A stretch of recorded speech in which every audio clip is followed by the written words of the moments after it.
Hello and welcome to the morning news here on Newday on TV3. My name is Beatrice Edu. Coming up in the next few minutes. President John Mahama describes calls for scrapping of Office of Special Prosecutor as premature. Meanwhile, two NDC MPs move to sponsor private members' bill to scrap the office. Also coming up, Electoral Commission set December 30 for a rerun of the Pandai parliamentary election.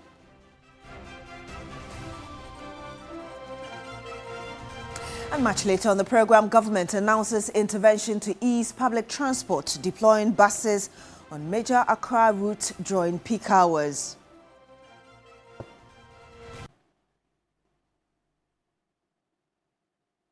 Thank you so much for joining us on the program today. Now, President John Mahama says calls for the scrapping of the Office of the Special Prosecutor are premature.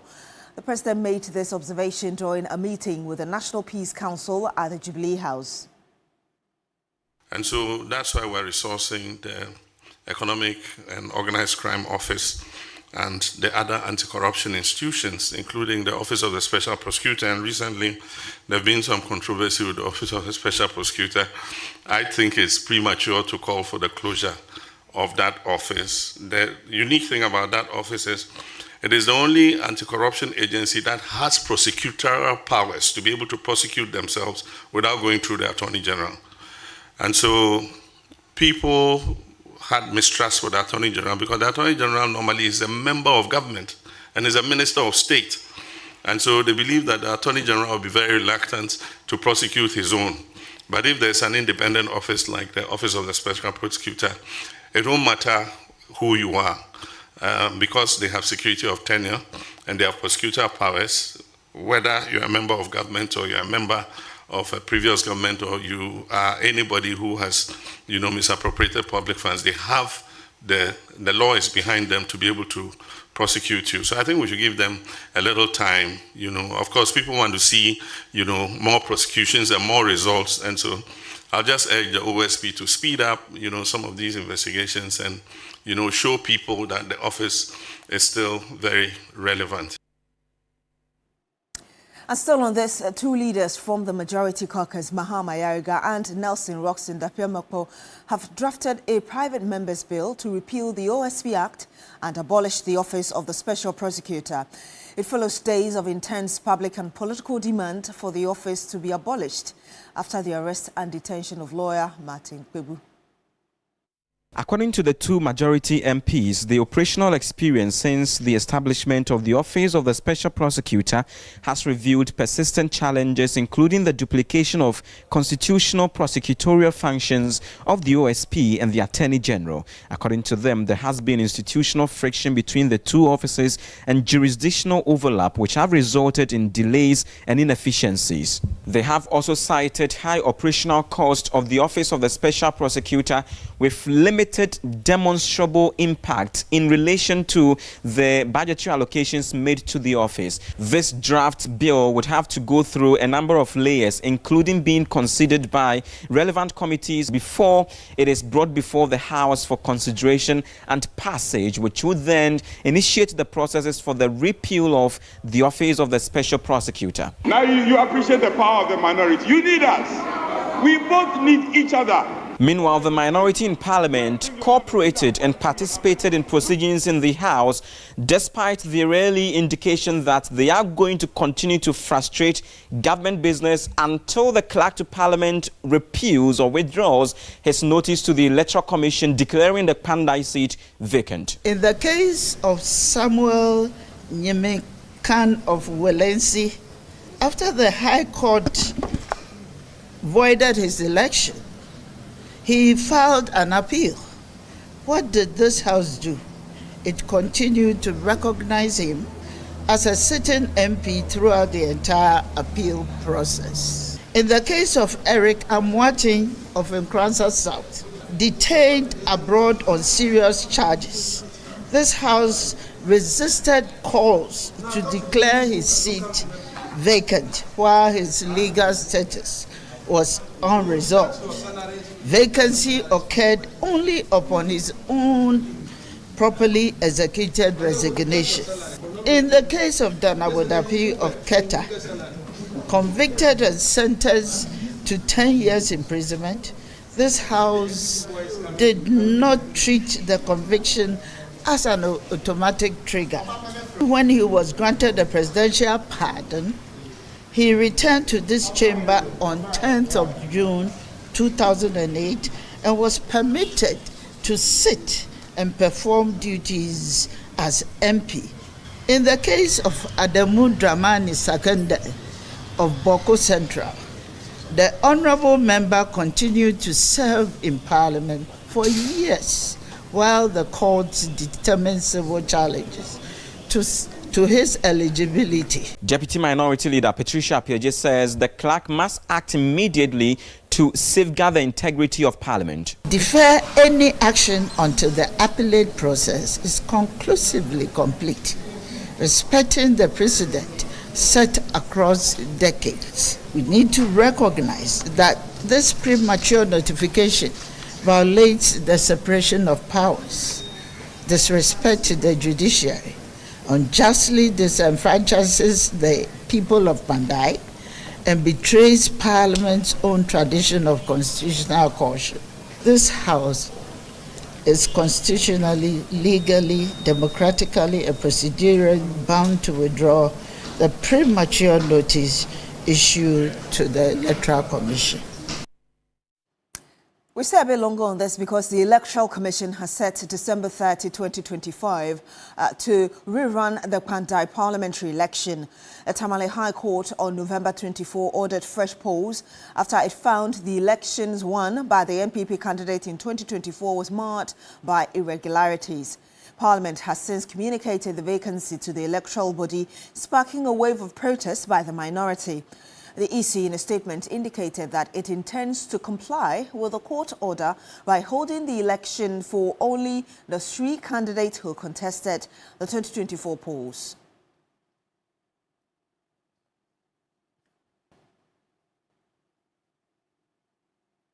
In other news, President John Mahama has assented to the COVID-19 Health Recovery Levy Repeal Act 2025.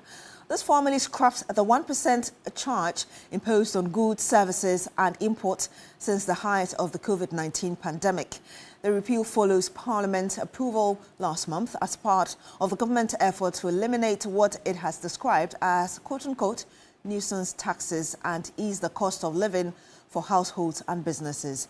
The COVID-19 levy was introduced in 2021 under the COVID-19 Health Recovery Levy Act, Act 1068. The assent of the Repeal Act by the President on Wednesday afternoon will pave way for its effect beginning January 2026. Let's hear from the President.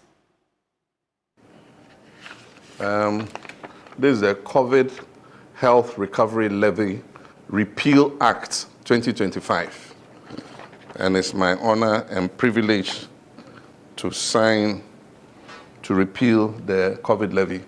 Promise made, promise delivered. And today is the 10th of December 2025. Sign.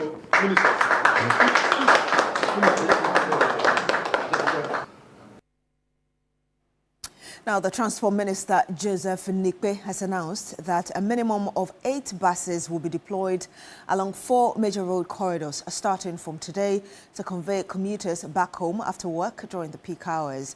This has become a crucial intervention following complaints that some drivers are exploiting passengers by charging higher fares during peak hours, most of whom are not recognized with any transport union. The Accra-Medina Adenta corridor, as well as the Accra-Achimota Amasaman-Accra Malam Kaswa and Accra-Tema Beach Road corridors will get at least 8 buses each from STC to convey commuters from 4:30 p.m. to 8:30 p.m. beginning today. To employ some buses commencing from today, 10th December, and we will ensure that those buses are available at the peak hours to support our commuters who have closed from work to get home safely.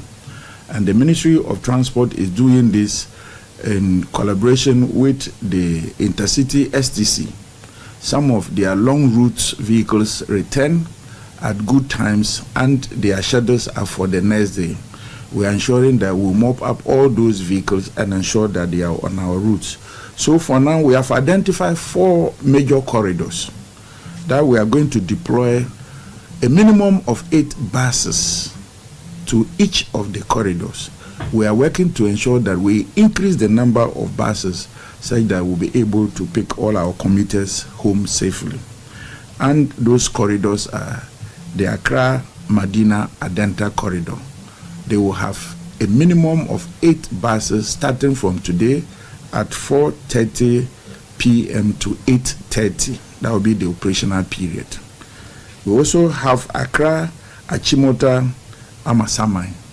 They will also have a minimum of 8 buses that will also start operations today from 4:30 to 8:30 in the evenings. We also have Accra Malam Kaswa route that will also have a minimum of 8 buses that will also start operations at peak hours from 4:30 to 8:30 p.m. And the last route we have identified is the Accra-Tema Beach route that leads to Tema. It will also have a minimum of 8 buses that will also operate between the hours of 4:30 to 8:30. This is an interim or emergency deployment of buses to help salvage the situation.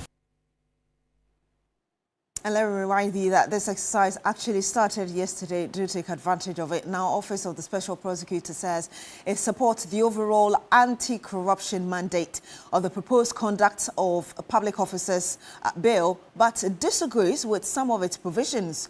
Speaking at the 2025 International Anti-Corruption Day event, Director of Research, Strategy and Communications at the office, Samuel Apiadako, said that the bill makes no reference to the OSP, despite its central role in prosecuting corrupt public officials. Nura Mohammed reports. Ghana's fight against corruption over the years has arguably yielded very little result, and yet the fight continues. Centering on the youth with the aim to unite them against corruption, Transparency International Ghana, in collaboration with some civil society organizations such as CDD Ghana, Star Ghana Foundation, and the Fourth Estate, commemorated the International Anti-Corruption Day IACD 2025. During a keynote address, the Director of Strategy, Research and Communications at the Office of the Special Prosecutor OSP, Samuel Apiadako, raised some concerns about the conduct of Public Officers Bill. We have key problems with the bill as it stands now. So in 2023, the OSP wrote a letter to the then Attorney General and said that we're pleading with the Attorney General not to pass the law, because when they pass that law, it will become another white elephant. Another problem we have identified with the COPO bill is that we think that there are certain things they put in it that ought to be criminal offense, and we realize that they are not criminal offenses. It's more like administrative. So we say don't take a gift of more than 20,000, and let's say you take. What happens to you? Oh, I'm sorry, Mr. President, for taking it. Next time I won't take it. We are saying we don't want that. The OSP is responsible for fighting corruption, and yet the OSP is not part of that. The Executive Director of Transparency International Ghana, Mary Ada, stresses on the key role of the OSP in the national corruption fight. We are in the best stages of the office, and so the calls are very much unnecessary. It is sad that this discussion has come up. The purpose and intent of the law and the object of the office, have they been achieved. Why are we in a hurry? The Attorney General's office has been there for more than 100 years. How many clear cases have they prosecuted? But perhaps we are thinking that we want quick action and quick results, which we can't fault the people of Ghana on, but we should hasten slowly. In a related law issue, the Supreme Court has unanimously dismissed an application by former Mensgold CEO Nana Appiah Mensah, also known as NAM1, seeking to hold his case at the High Court while the Court of Appeal determines a matter in relation to him. Now, following an order of the High Court for NAM1 to open his defense after a case was made against him, he filed the application for an appeal against the court's decision at the Court of Appeal. Lord Dwasari, our Court Affairs correspondent, gave us this report earlier. Nana Appiah Mensah and two of his companies, Mensgold Ghana Limited and Brew Marketing Consult Ghana Limited, have been charged with 39 counts of selling gold without a license, operating a deposit-taking business without a license, amongst others. He has pleaded not guilty and is on a 500 million cedis bail with 4 sureties. The Accra High Court, in a submission of no case ruling, ordered NAM1 to open his defense after holding that a case had been established against him. After filing an appeal, he subsequently filed an application to halt proceedings pending the determination of the appeal, but that was dismissed by the court. NAM1 then filed a repeat application at the Supreme Court, which has also been thrown out by a unanimous decision. The trial at the High Court is now set to proceed with the boss of defunct Mensgold expected to open his defense.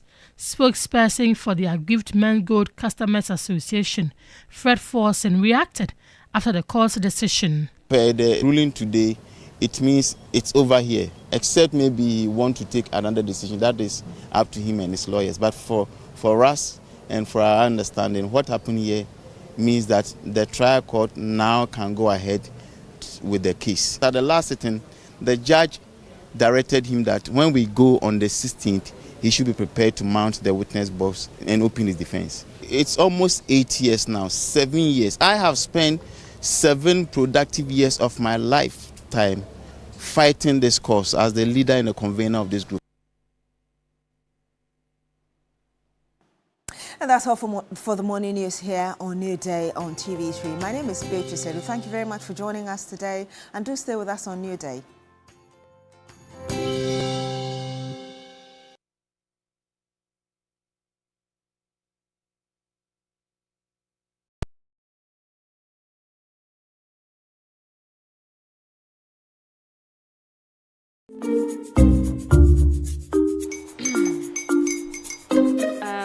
Kwame and his uncle are almost here. Wait a minute. This one too, your friend Kwame. Wait, Kwame? As in the same Kwame again? Yes, Mommy. The second coming. Into all this tension, just to reintroduce that broke boy from Kaswa. Why would you deceive the family like this again? Now I understand the whole delay. Troll from Kaswa. Why wouldn't he be late? Or be late? Of course.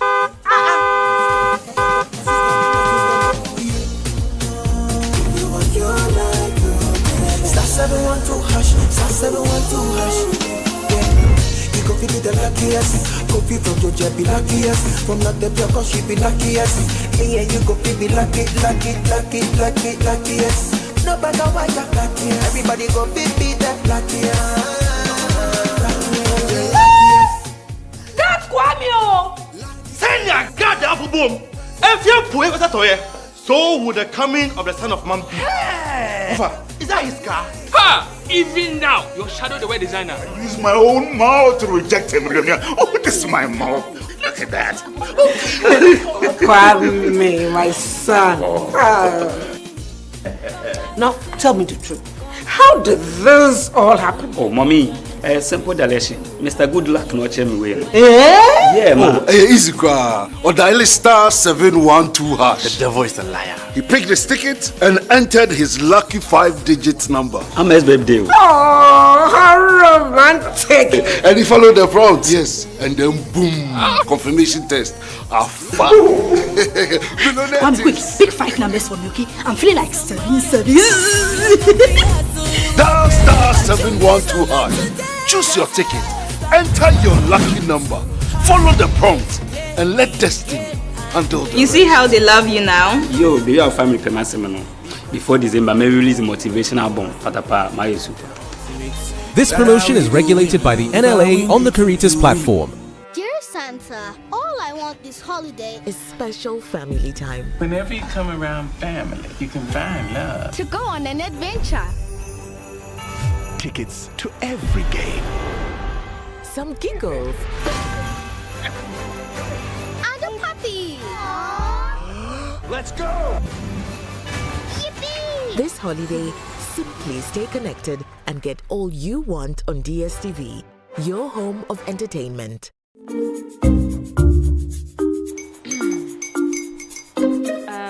Kwame and his uncle are almost here. Wait a minute. This one too, your friend Kwame. Wait, Kwame. As in the same Kwame again? Yes, mommy. I'm the second coming. Into all this tension just to reintroduce that broke boy from Kaswa. Why would you deceive the family like this again? Huh? Now I understand the whole delay. Troll from Kaswa. Why wouldn't he be late? Or be late, of course.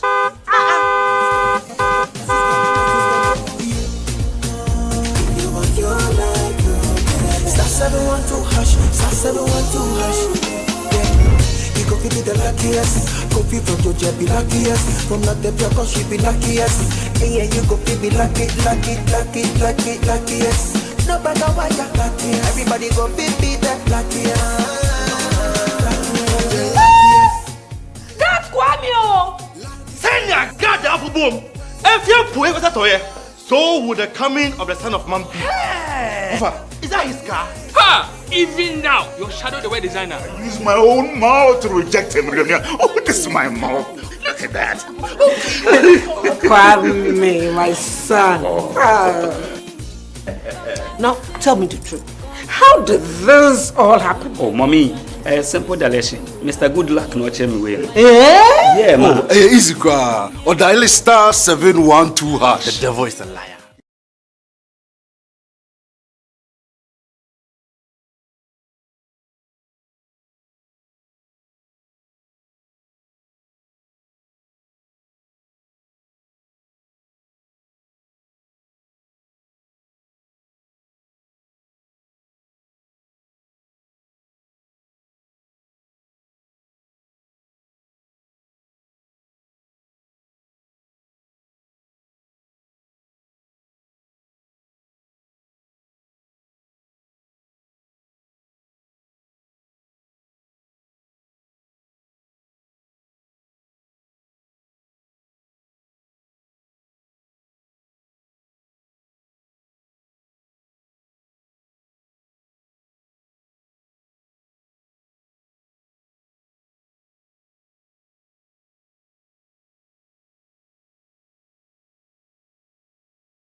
Regarding the Panda election, Yes. even though the EC just yesterday Issued a statement. Issued a statement that they had formally been informed by the Speaker of Parliament or Parliament in itself as a house, and subsequently also mean that there has to be some level of conformity. Yeah. But at the end of the day, I don't know what then the conversation will be about the two applications. Indeed. One is a certiorari as well, and one that is also asking for a stay of Exactly, and I execution think in that itself. stay of execution, the High Court may be determining the case on the 18th of this month. No, it's the ruling. The ruling, yes. Or the judgment. Whether to grant it or not, right? Yes. Yes. It's the ruling that's supposed to. Yes, on the 18th. That's supposed to be issued or published by the 18th of December. Yes. So, like you rightly asked, we look forward to how all these things might affect the election rerun, because the Electoral Commission says it's ready to do that on the 30th of this month. So it looks like perhaps there might be more drama coming up. But at the So end you're of the discussing day, all these also for big issues as well. Yes. Who are your guests? We'll have Shamima Muslim, and then we'll have the other regular panel members, Hajia with Amenu from the United Party. Of course, we'll have Madam Imura Ayana as well, public interest advocate. And we'll have Susan Edwamankwa as well. So they'll be joining us to have this conversation, the leaders. Yes. I don't know. I don't know whether it's appropriate. So I don't know whether it's appropriate for me to ask whether what you make of the argument really about the Office of the Special, but we'll come to that because our question of the day, right? Yes. Engineer Samuel Chum, he lives in Ashoma. He's a regular watcher of this. To you and the family, wishing you all the best. And then also Delight Mojaka also in East Legon as well. And so, please, I encourage all of you. We have cash out. Yes, cash out. Always remember, *439#. You follow the prompt and pick your favorite platform, and you know it. It's right here, TV3 #2. So follow that, and then you get the opportunity to get 1,000 Ghana cedis.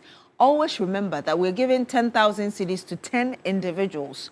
And so the more you play, the higher your chances of getting something home today. And I think there's a bonanza tomorrow. Jackpot. Jackpot. We call it jackpot, the cash out jackpot. And Cookie T will be at the helm of affairs. Yes. Cash Money Cookie is back. So she's going to moderate that, make sure that all of you get interested. And you know, the way she does it, she has a special skill.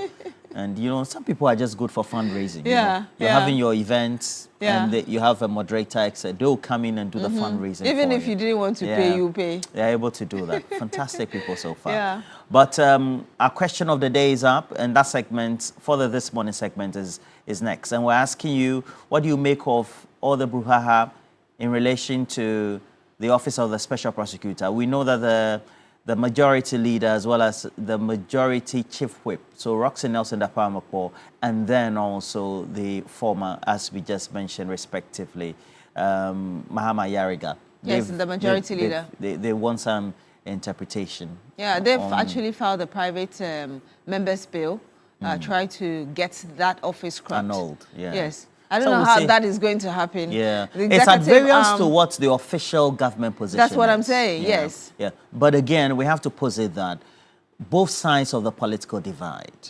MPP and NDC, have all been divided. I'm talking about key leaders and opinion people in both the MPP and NDC, or the other sides of the opposition, and those in government, in terms of the parties as well, are divided as to whether the office should be scrapped or not, or whether there's any positive rationale for still having the Office of the Special Prosecutor. So I hope we don't get to the point where we say that we should set up a committee or a commission to just gather opinions of people, or even a referendum. I hope we don't get there. But this morning, I also got the explanation of the president saying that, yes, people say the Attorney General can do that job, but the fear is that the Attorney General is appointed by the president and may not necessarily be willing to prosecute people that are within the same government. And so if you had an office that is seen as an independent one, then you'll be able to have that confidence of the people that indeed,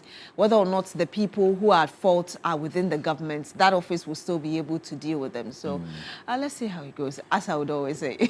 So the segment is up next this morning.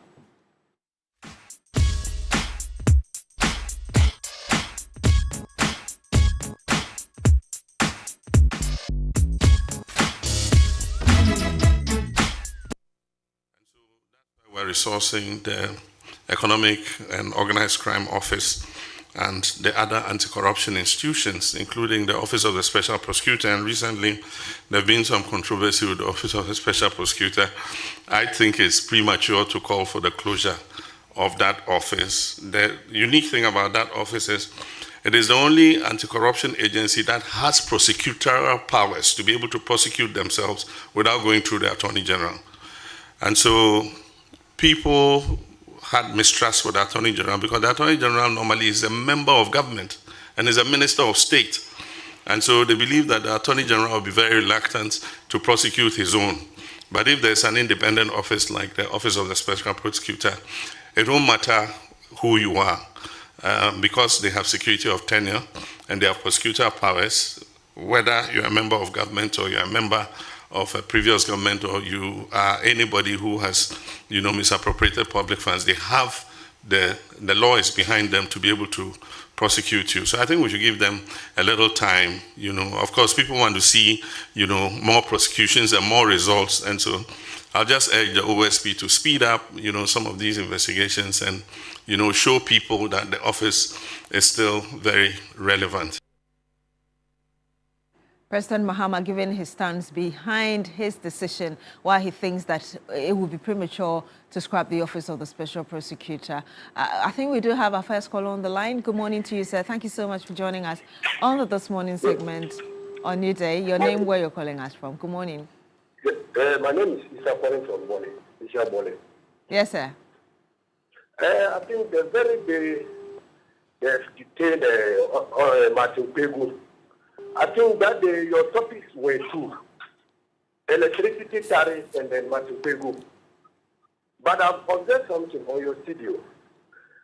None of your colleagues call and talk about tariff increments.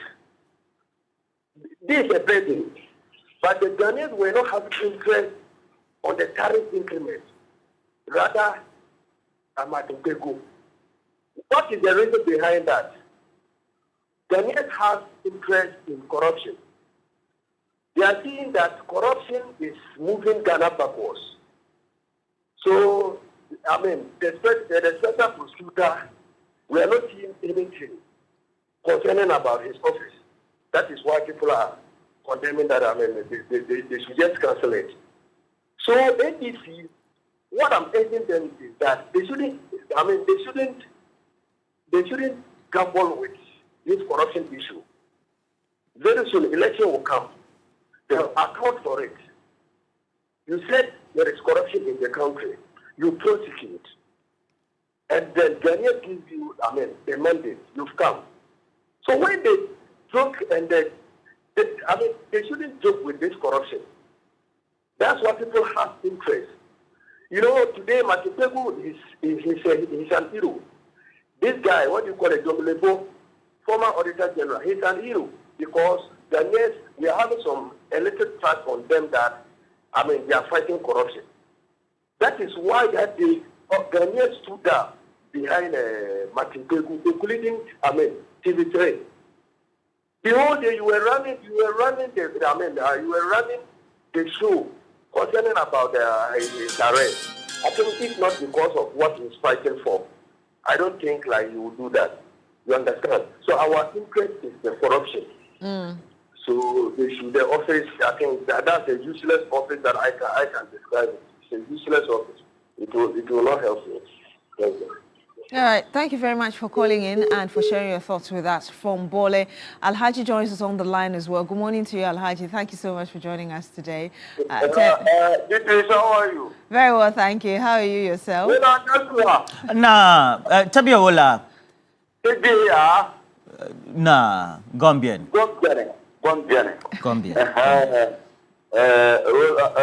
Let me send my greeting to Dr. Abukar Wunde and Shamima Musa and Abalaja Latana and Honorable Chief of Staff, etc. and Chairman of Ampopo and Municipal Chief Executive for Sagnar, Honorable Abdullah Imuru. Beatrice, when you look at the Special Prosecutor Office, I think a lot of people look up at the special prosecutor office did not have the counsel. So when special prosecutor and they established that office to fight corruption, how many corruption and he fight? Even when him himself, special prosecutor, saying that Madame Cecilia Abinadapa stole the counter money. When he said Madame Cecilia Abinadapa, she stole the counter money and he will investigate her. But let me ask you, did he invest Madame Cecilia Abinadapa? And the former finance minister, Keno Foriata, we see how he talked, declaring the former finance minister wanted. Still up to now, we don't have any results. So when Martin Pebu coming out to say something and he want to arrest Martin Pebu, I don't know why this man is thinking. So some of us, we have been calling President George Rahman Mama to cancel the special prosecutor office. Attorney General, Dr. Dominic Akukinga Ayine can work. I think we can prosecute the corrupt people and put them into jail. If end of the 4 years and we don't prosecute anybody and put that person in that corrupt person into jail, I think Ghana will lose trust for us. So let's keep on praying and look how solution and we'll find for this our problem. Because anytime any government comes to power, people is talking about the corruption. How can we help to fight against this corruption? Corruption needs to stop in this country. So let's continue calling president. And he should come and cancel the special prosecutor office or changing somebody for that positioning. This lawyer for me. Thank you very much. You forgot the lawyer's name. Thank you very much. You mean my colleague Joseph Akablay? No. Gone. I think he's gone. Yes. Thank you very much. Alaji go kill man. Thank you very much for So we have Martin Pebu on the line. No, it's not Martin Pebu. We have a Martin on the line, but it's not Martin. I retract. Okay, hi. Good morning to you, Martin. Tell us where you're calling us from and what's on your mind. That's Martin calling from Sekwa. Martin from Sekwa. Yes, sir. Thank you for joining us. Sekwa is Bono East? Bono region. Bono region, okay. Yeah. Yes, sir. Madam, I am with the view that the office of the special prosecutor must be maintained, but the person in charge, Honorable Kusi Ajaben, must be sacked because he is a disgrace to the office. The man is more than a journalist who come out and be briefing the public with no action. You see, some of us campaign vividly, hardly, tirelessly for President Mahama to come to power, just to come and correct all the messes in this government, the previous administration. Madam, in Ghana, as we speak today, how many youths in the ages of 30 years are having sustainable jobs?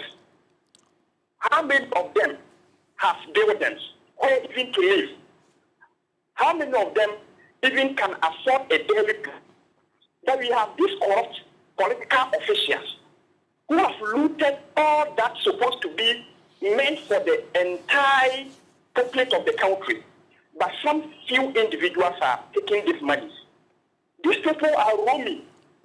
But those who are even stealing cattle, sheep, and even cassava are rather being prosecuted. Some of them have been in prison for 15, 20 years. But these people who are using pen and suits, looting the country, are still roaming in the country.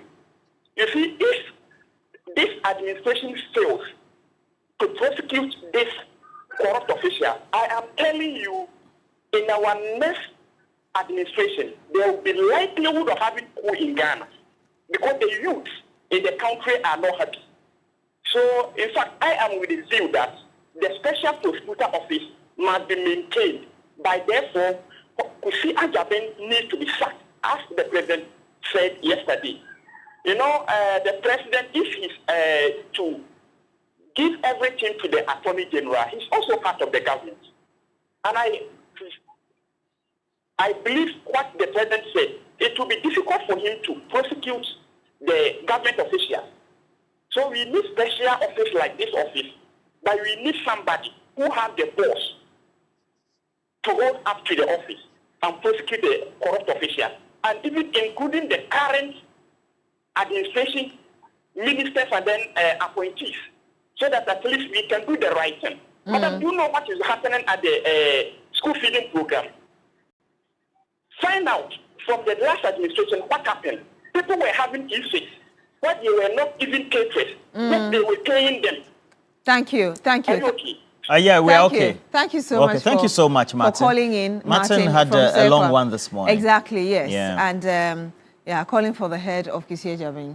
Maintain the office, but get rid of him. A lot of comments seem to side with the position he holds as well as that of the president. Okay, yeah. yes. Quite interesting as well. Thank you very much for calling in. Of course, the numbers are still displayed on your screen, so call in and share your views with us. But before that, remember that there's a world-class university right here in Ghana, Rosebank International University, a strong South African university and a brand of the ADV Tech Group, Africa's largest private education provider with 146 schools across 5 African countries and over 100,000 learners, and partly owned by the World Bank through the IFC.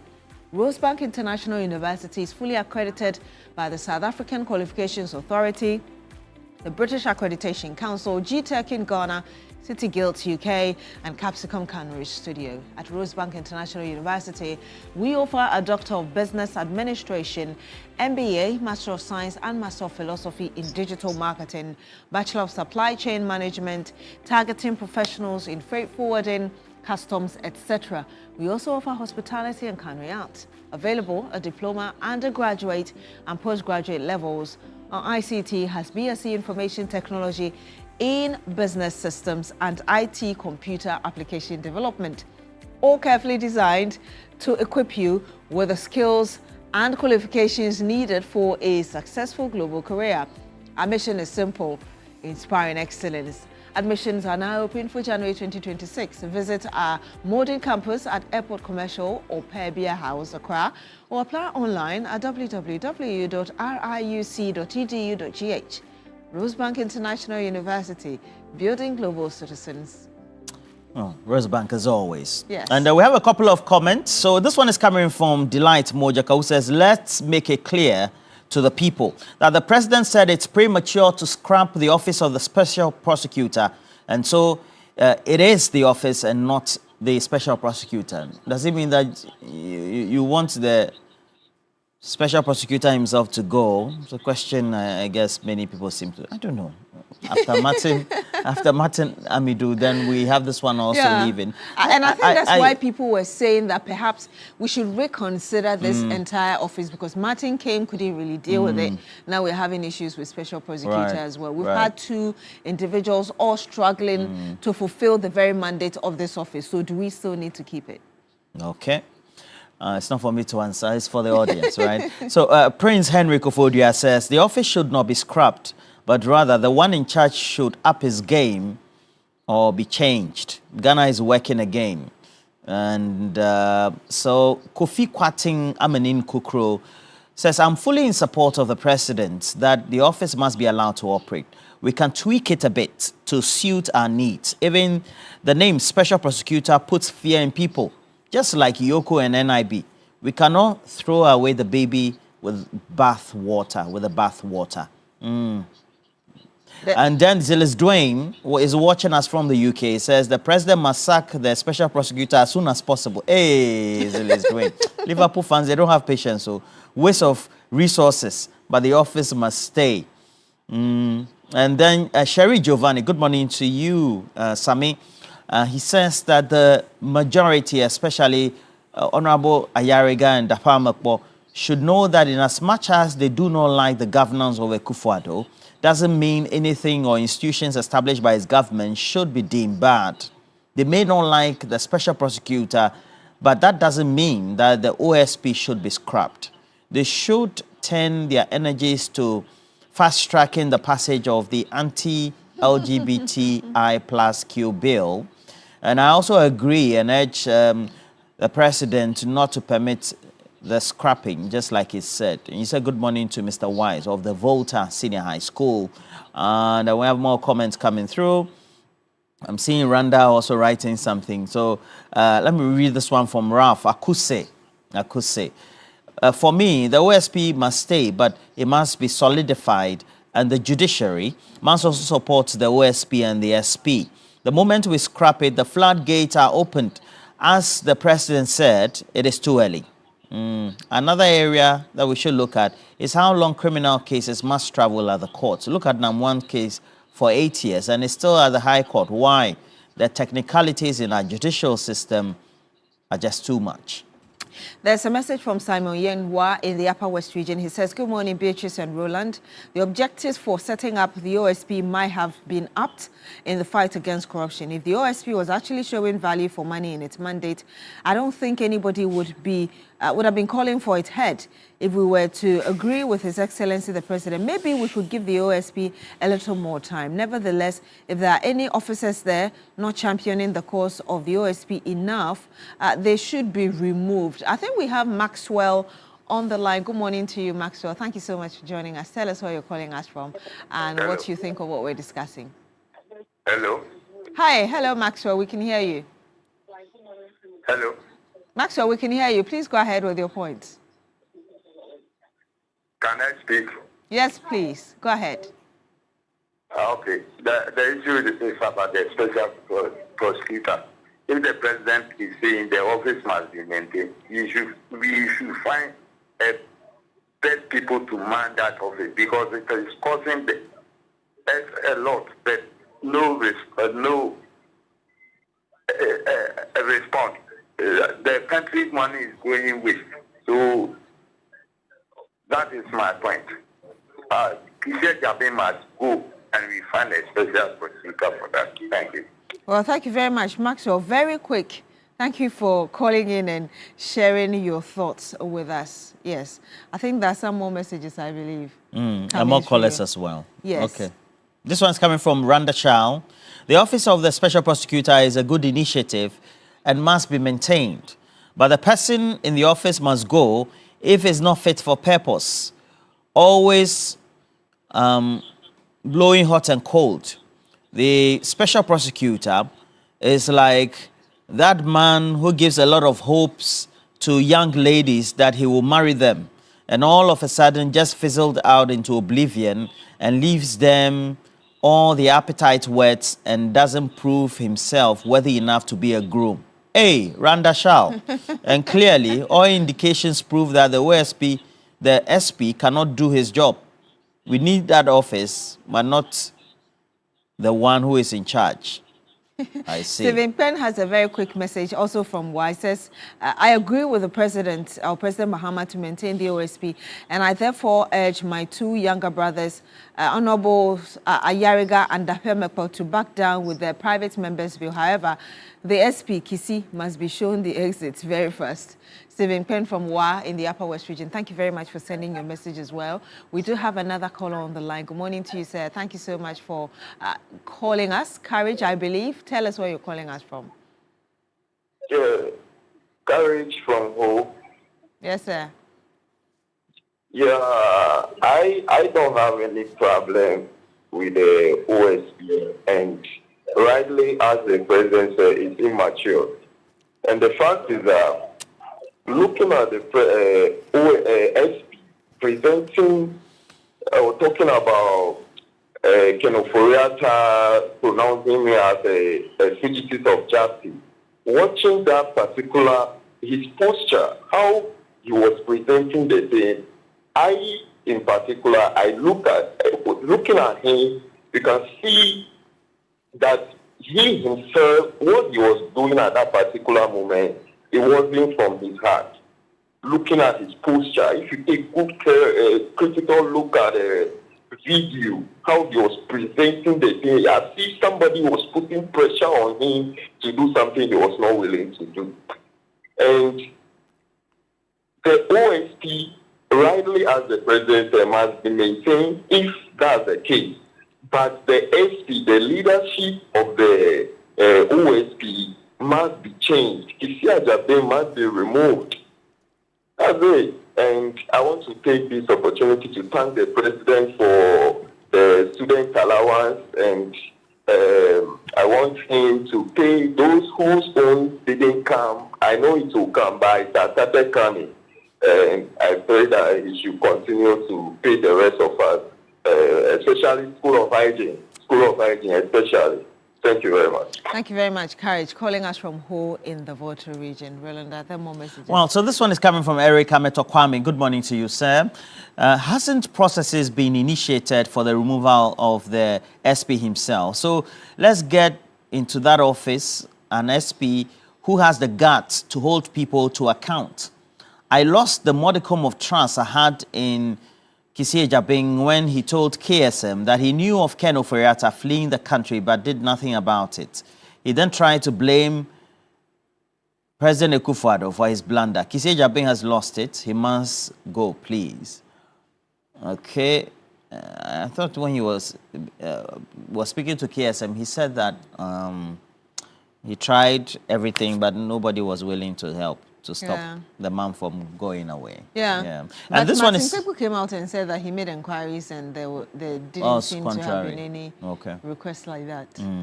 Bonti Benjamin says, Kisi's actions and inactions are the cause of the situation we're seeing today.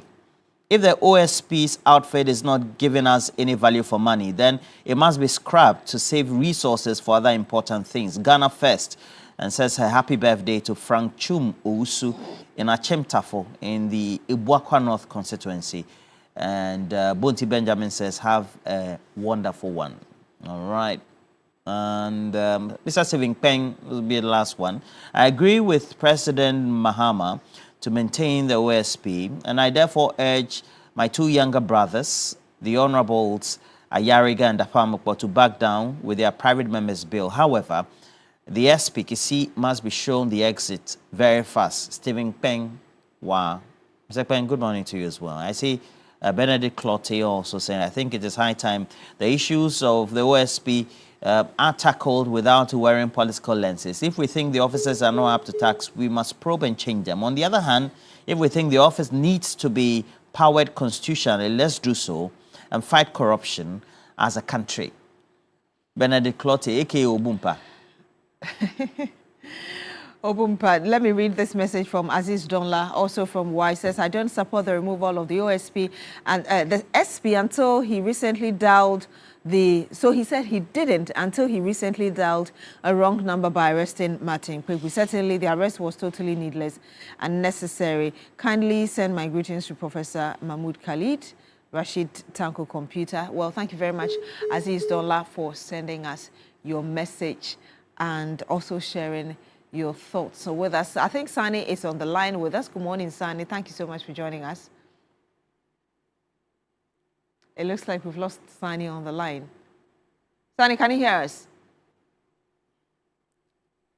Okay, Sani is gone. Are there more messages, Roland? Yeah, a couple more messages. Well, you have to talk about the United Nations as well. Yes, the United Nations Population Fund at UNFPA, in collaboration with the Otumfuo Center for Traditional Leadership at the University of Professional Studies, Accra, invite you to a stakeholder engagement seminar themed Gender-Based Violence, the Role of Traditional Leadership. How can traditional leadership help address and prevent gender-based violence in our communities? What role really can community leaders play in promoting change and encouraging culture and respect and equality? Well, the speakers for the event include His Excellency Dr. John Michael Ristad, Norwegian High Commissioner, and Special Guest of Honor, Honorable Dr. Nam Omolate, the Minister for Gender, Children and Social Protection, Manye and Ponsa Dukwa III, Paramount Queen Mother Osudoku traditional area. Also, the Honorable Francis Xavier Susu, the Member of Parliament for Medina, and the IGP, Christian Tete Yohunu. Remember that it's happening on the 12th of December. That's this coming Friday at 10:30 a.m. at the UPSA West Wing Kofi Ohene Kunedu Auditorium. So you can join them for a time of learning, discussion, and collaboration as they work together for a more peaceful and united society. For more inquiries, you can contact them on 024 35 85061. Fantastic. We have a caller. Yes. Good morning to you, sir. Thank you so much for joining us. Please tell us your name, where you're calling us from, what you've got on your mind. Yeah, my name is Honorable Farhan from Lamashego, Taman. Yes, sir. Please go ahead. Yes, please. I want to start with the president by saying that scribing the OSP is premature. Yes, let's give the office, let's retool the office so that we support the office to deliver. But I believe that OSP, the current OSP should be removed. It should be changed. I don't have confidence, I don't have trust with him. I believe that he is in bed with Ken Opori Atta. For that reason, he must be changed. But the office should not be scrapped. That is my contribution. Thank you. Very quick. Thank you very much for calling in. Obviously agrees with the president. Yes, very concise there. Good morning to you. Gordon Enim of the Ghana Port and Harbours Authority. Wishing you all the best for the day as well. This one is coming from Philip Abuchi in Keta. Says that Paparo and Beatrice Edu, seriously, the president knows very well the SP is too slow, and I urge His Excellency John Dramani Mahama should sack him with immediate effect. I'm not too sure that he can. There are petitions also in line, and that's Philip Abuchi from Keta. Osej says that, look, all the things that are being said about the special prosecutor are because people are not satisfied with his work, but the intent with which the Akufo-Addo government decided to set up the office of the special prosecutor are well and good. That means the OSP has to be maintained. Just imagine an attorney general who sits in cabinet as Minister of Justice making the effort to prosecute his own people. It's not going to be possible. That is why we haven't seen effective attorney generals over the period, and that is the reality. The president spoke well. He said the office has to be rather improved or beefed up, and that's the way for all of us to go. We need this as a people. And Mensa Majid from Bechem, is it Bechem? Okay, Bechem. He says that since the establishment of the OSP, nobody has been prosecuted to date.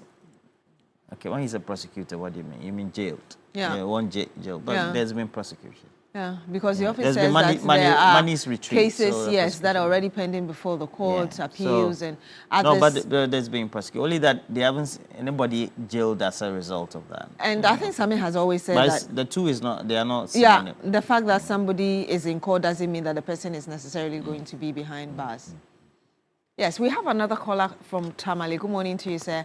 Please tell us your name, where you're calling, and, well, you're calling from Tamale. What's on your mind? Good morning. My name is Isali. Yes, sir. Yeah, the call by, some section of the Ghanaian public, including Mama Ayerga and Nelson Dapiano, for the office of the USP to be scrapped is just too early engaging. After all, even the Attorney General Department that has been a business for so many years, how many high-profile corruption cases have they even succeeded in convicting? You see, it's just a subtle way of trying to, cover themselves up. Politicians scrap my back and I also scrap my back. That is what they do. The position taken by the president is the best thing to do. After all, if we think that Kisei Jabin is not performing, all we need to do is just to get someone who can perform and then put in there, but not to scrap that office. By any case, British, look, the corruption we are fighting is a joke. I remember just quite recently, you interviewed former President Kufuor when you were raising some issue that Ghanaians, some people are calling for larger politics. You could see that President Kufuor was very evasive with the answer. It means that corruption today starts today is deep rooted. Unless we get a government who is more serious, there's no way we can continue fighting this corruption. Thank you. Thank you so much for calling in from Tamale and for sharing your views with us as well. Some, new perspectives coming from him that the politicians want to scrap it because it's like I scratch your back, you scratch my back kind of argument. Well, it's also very legitimate. And we've had a number or a myriad of arguments being raised here. Yeah. And for me, I think that we have merits in why we have a special prosecutor occupying the office of the special prosecutor. Yeah. Because effectively, we haven't had very committed ministers of justice doubling as attorney generals to be able to prosecute their own. Which is also another problem. We find incidents in the first administration of John Dramani Mahama, the president, where we had Abu Gapele in the Jida scandal and some of those like that. Yes. So, but we haven't had it running through the administrations. Yeah, it's not been consistent. Yes. Yes. And so if we have a special prosecutor who is supposed to occupy that office, it also means that at least we have an independent body. The only difficulty that many people have been raising is that all prosecutions and the powers of prosecuting lies in the office of the Attorney General, and as we find in Article 88. Yeah. Okay, so it means that the OSP is undertaking prosecutions, but of course, but he's not still completely... with recourse to the office of the AG. Exactly, which is the point I was going to make. But anyway, Mosquito Jr. is also on the line with us. Good morning to you, sir. Thank you so much for calling in. Tell us where you're calling us from today and what's on your mind. Good morning. Good morning. I'm calling from Tamale, Sister for Communication Officer. Yes, sir. Yeah, I think I want to stand here and greet the President of the land, Excellency John Dramani Mahama, and all NDC members. I also want to greet our Chairman, Chairman 1, Chairman Dawu, and all his puppet members. Yeah, special prosecutor. This point, have we reported him or transferred what's his name? Former Finance Minister came to him. If I'm not mistaken, since 2022, if I'm not mistaken, when he left Ghana, he left Ghana after December 7th. So if he says he was powerless under which circumstances? So we are not fighting against the OSP itself, but we are fighting against the person itself. The person who is occupying the office today. We don't need him. He should go. Even if the president is even trying to protect him, we don't need him. He should go. So that we can send somebody who is ready to fight corruption. So that our mother Ghana can go forward. Thank you very much. Thank you very much for calling us. We do have another caller from Tamale. Good morning to you, sir. Tell us your name and what you also think. Banal. Yeah, good morning, Madam Beatrice. This is Anna from Sanargu. Yes, sir. Good morning. I hope Sanargu is well this morning. Yeah, Sanargu is doing good this morning. In my view, is that this is the office of the special prosecutor. I think the O hasn't had any problem. I think the problem is the SP. So I would like to appeal to the government or the stakeholders to look for the SP. The SP is the problem. So they have to change the SP and leave the O. So if they change the SP, I think things will go well for us. Because the 5 governments, It's like they are those appointed that FP. So he can't do the work. Well, maybe he will be have friends in it, or he will be closer to the people that appointed him.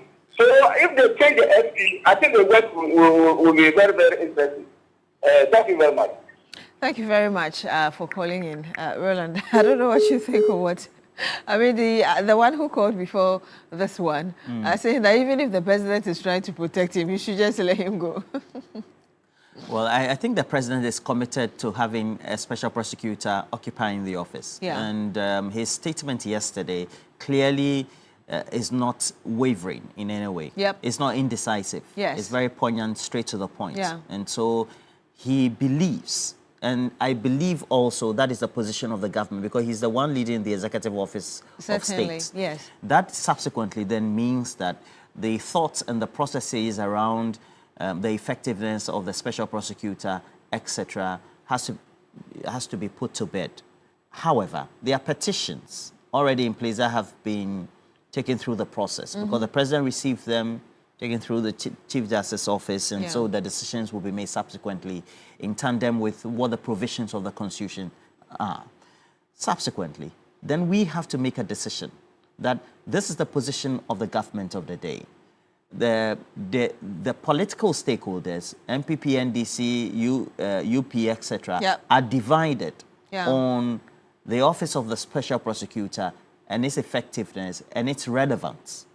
But then, if we are saying we want to evaluate so far the effectiveness of the office, who do we blame? Is it those who occupy the office, or the reasons those who are occupying the office or have occupied the office have assigned for their frustrations, their ineffectiveness, etc.? Yeah. Because we've had two important people who are lawyers of long standing of practice and having distinguished themselves not only in government but also in the law profession, who have occupied the office, are still occupying the office. One has gone, the other is there, respected in their own right, who say they've been frustrated in the past, not now, of course, with the way they've been treated in terms of what they need for the office, what they need to undertake their work each day.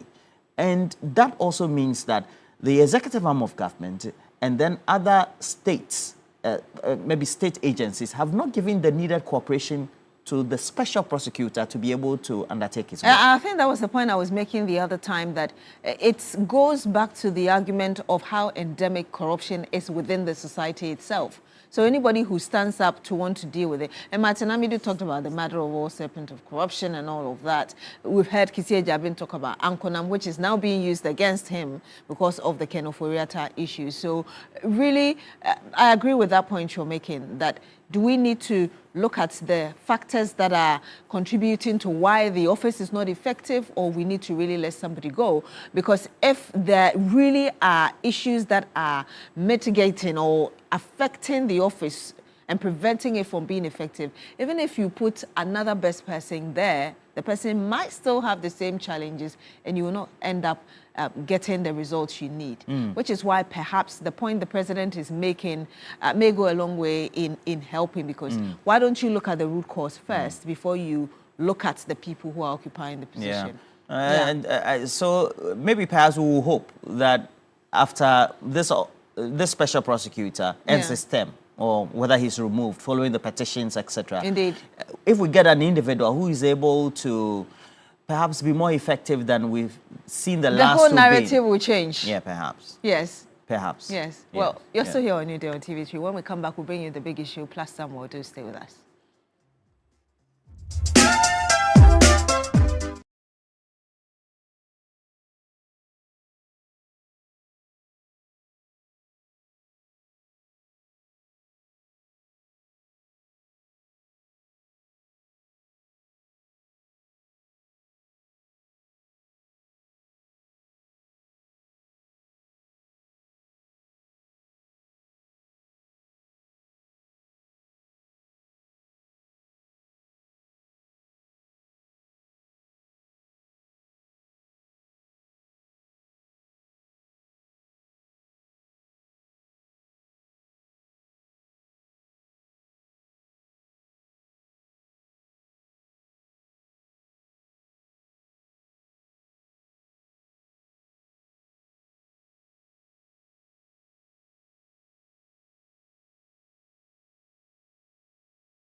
and the other anti-corruption institutions, including the Office of the Special Prosecutor, and recently there have been some controversy with the Office of the Special Prosecutor, I think it's premature to call for the closure of that office. The unique thing about that office is it is the only anti-corruption agency that has prosecutorial powers to be able to prosecute themselves without going through the Attorney General. And so people had mistrust for the Attorney General because the Attorney General normally is a member of government and is a minister of state. And so they believe that the Attorney General will be very reluctant to prosecute his own. But if there's an independent office like the Office of the Special Prosecutor, it won't matter who you are because they have security of tenure and they have prosecutorial powers, whether you're a member of government or you're a member of a previous government or you are anybody who has, misappropriated public funds. They have the law is behind them to be able to prosecute you. So I think we should give them a little time. Of course, people want to see, more prosecutions and more results. And so I'll just urge the OSP to speed up, some of these investigations and, show people that the office and the other anti-corruption institutions, including the Office of the Special Prosecutor, and recently there have been some controversy with the Office of the Special Prosecutor, I think it's premature to call for the closure of that office. The unique thing about that office is it is the only anti-corruption agency that has prosecutorial powers to be able to prosecute themselves without going through the Attorney General. And so people had mistrust for the Attorney General because the Attorney General normally is a member of government and is a minister of state. And so they believe that the Attorney General will be very reluctant to prosecute his own.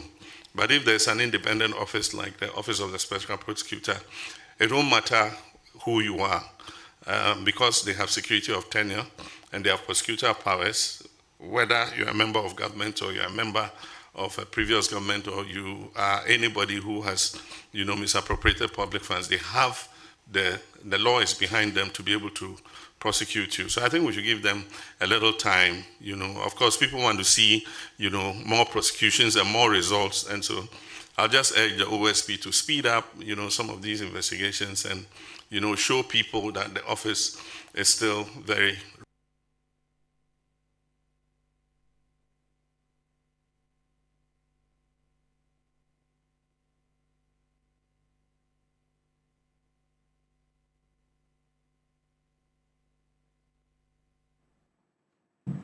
And you're still here on New Day on TV3. Welcome to The Big Issue. This morning, we're looking at that commentary you just watched from the president, saying that he thinks it is premature for the Office of the Special Prosecutor to be scrapped. Why don't we look at ways of making it more effective? That's essentially what we're going to look into. And of course, we'll also look into the Pandai parliamentary election rerun as well.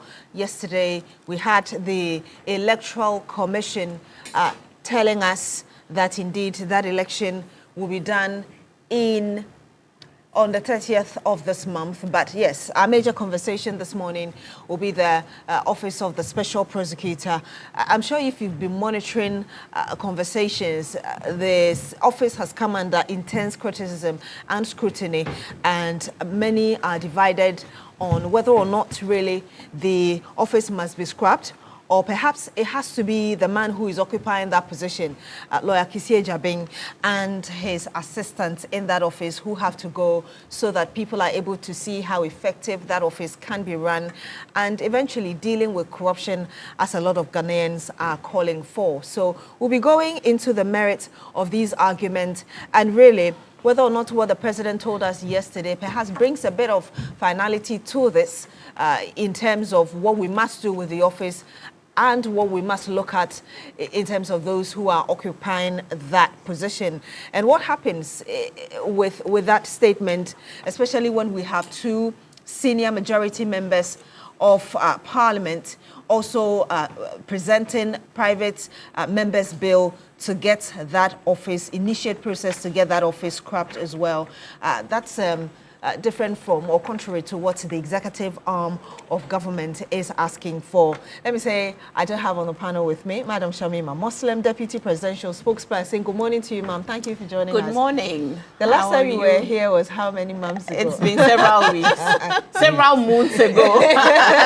But I'm happy, always happy to be here. I'm very well, thank you. I hope you're doing well yourself. I'm good. You're welcome. We are happy. We are happy at where the country is. We are very confident that into the next year, things are going to even be better. And we're looking towards new year with renewed vigor on the Resetting Ghana agenda. We are less than 1 month away from 2026, indeed. Right? It came so quickly. It's amazing. Yes. We're also joined by a regular panelist, Madam Roteleni Mora, Yana, Public Interest Advocate. Good morning to you, ma'am. Thank you as well for being here. It's always great to be here. Yes, great to see you. Of course, Madam Susan Edromanko as well. Good morning to you, ma'am. Thank you for joining us. And of course, she is also the Executive Director, Public Interest, National Interest Movement, forgive me. Thank you for joining us, and hopefully we'll soon be joined as well by Hajia Gloria Amenu, who is with the United Party. So yes, I did tell you, and we just watched the president giving us his stance and the rationale behind why he thinks it is premature for the office of the Special Prosecutor to be scrapped. Perhaps I should start with you, Madam Susan Edromanko, because last week you had very strong views about this whole conversation on whether or not we need to just, throw the baby away with the dirty water. Tell us what you think now that the president has come out. Well, I'm glad that the president agrees with me, or I agree with him, whichever it says, that we are of the same mind, that the office of the Special Prosecutor should not be done away with. Yes, we need to give them time to prove themselves for the reason why they were set up. Like he said, they are the only office, that have prosecutorial powers. And, people are saying, oh, but EOCO is there, CID, all those others are there. So why this one? And I believe that somebody has even gone to the Supreme Court to say that the setup is unconstitutional. But that will also play out. But I think that, like I said before, if we are having a problem with the person who is manning the office, then let's deal with that and not necessarily throw away the baby with the bathwater. Of course, now we're looking at another side to it where you have the majority leader and his chief whip also putting forward a private member's bill, asking for the office to be done away with. And it goes to speak of the separation of powers. You see that clearly in that? Well, you see that because you have the government side saying this, the president saying this, and of course, the majority leader, and they're saying, what we want to know is that the party's position, because I mean, the majority leader and the chief whip, yes, they said it's a private member's bill, but they are party people. I mean, they are there as much as concerned on behalf of the party. So is that the party's position? Will we find the majority of the members of parliament in a supermajority parliament siding with them? Most of the time, the party's position is also the position of the executive. Yes, because, I mean, the executive can also pull the rug under the, the majority leader, and then they'll see their level, because, they also have, the majority leader is the leader of government's business there. But it's a position really brought about by the executive. And the president may just wake up and decide that, okay, I appointed you, I can disappoint you, easily. I mean, it's interesting to see what this is going to play out to be, is the president taking a different stance from his party, how it will play out. Yeah. All in all, I guess it's good for our democracy for us to see this. That, you know, it seemingly looks like there is the separation of powers, and Parliament is not necessarily a rubber stamp for the government in certain issues. Or whether the executive is going to play to the party and not necessarily to the larger picture of what the, you know, or to the president's conviction that the office needs to prove needs time to prove itself, you know, and that they must show working. And I think that basically has been the cry of everybody. They just want to see results. They want to see results. You understand? People want to see results. People feel as if they have invested in something. It's not just, we just haven't invested money in it. We have invested a hope that some of the corruption that we see from political actors will be curbed and will be stamped out. You understand? So I think people's disappointment is not just about the money that has been invested, but it's about the hope that has been invested. You know, we want to feel as if people will not get away with corruption. People will not get away playing private with the public purse.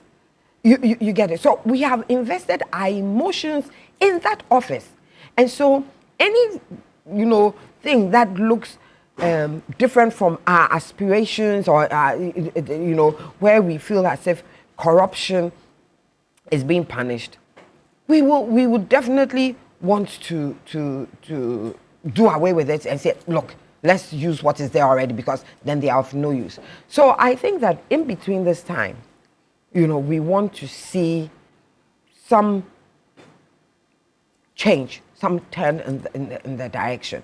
Yes, the private members bill, you know, even here, you find that the government will have some hand, because it will go to the president for him to sign off. Yeah. And we saw what happened with the LGBTQ plus. Well, that was, which of the stages? You mean the one under the former president? Yeah, the one under the former president. Yeah. You know, Parliament passed it. But at least the president has said that when it comes to him. No, I'm just saying that. Okay. I'm just putting an knowledge that here was a bill that was passed by Parliament, sent to the president for him to put his assent on, and it didn't, and we are still in limbo with it. Yeah. You understand? So this one, as much as they are doing the private members bill and they are whatever, it will still get to the desk of the president. You get it. It will end up on his desk. But like I said, it's interesting to see this happen.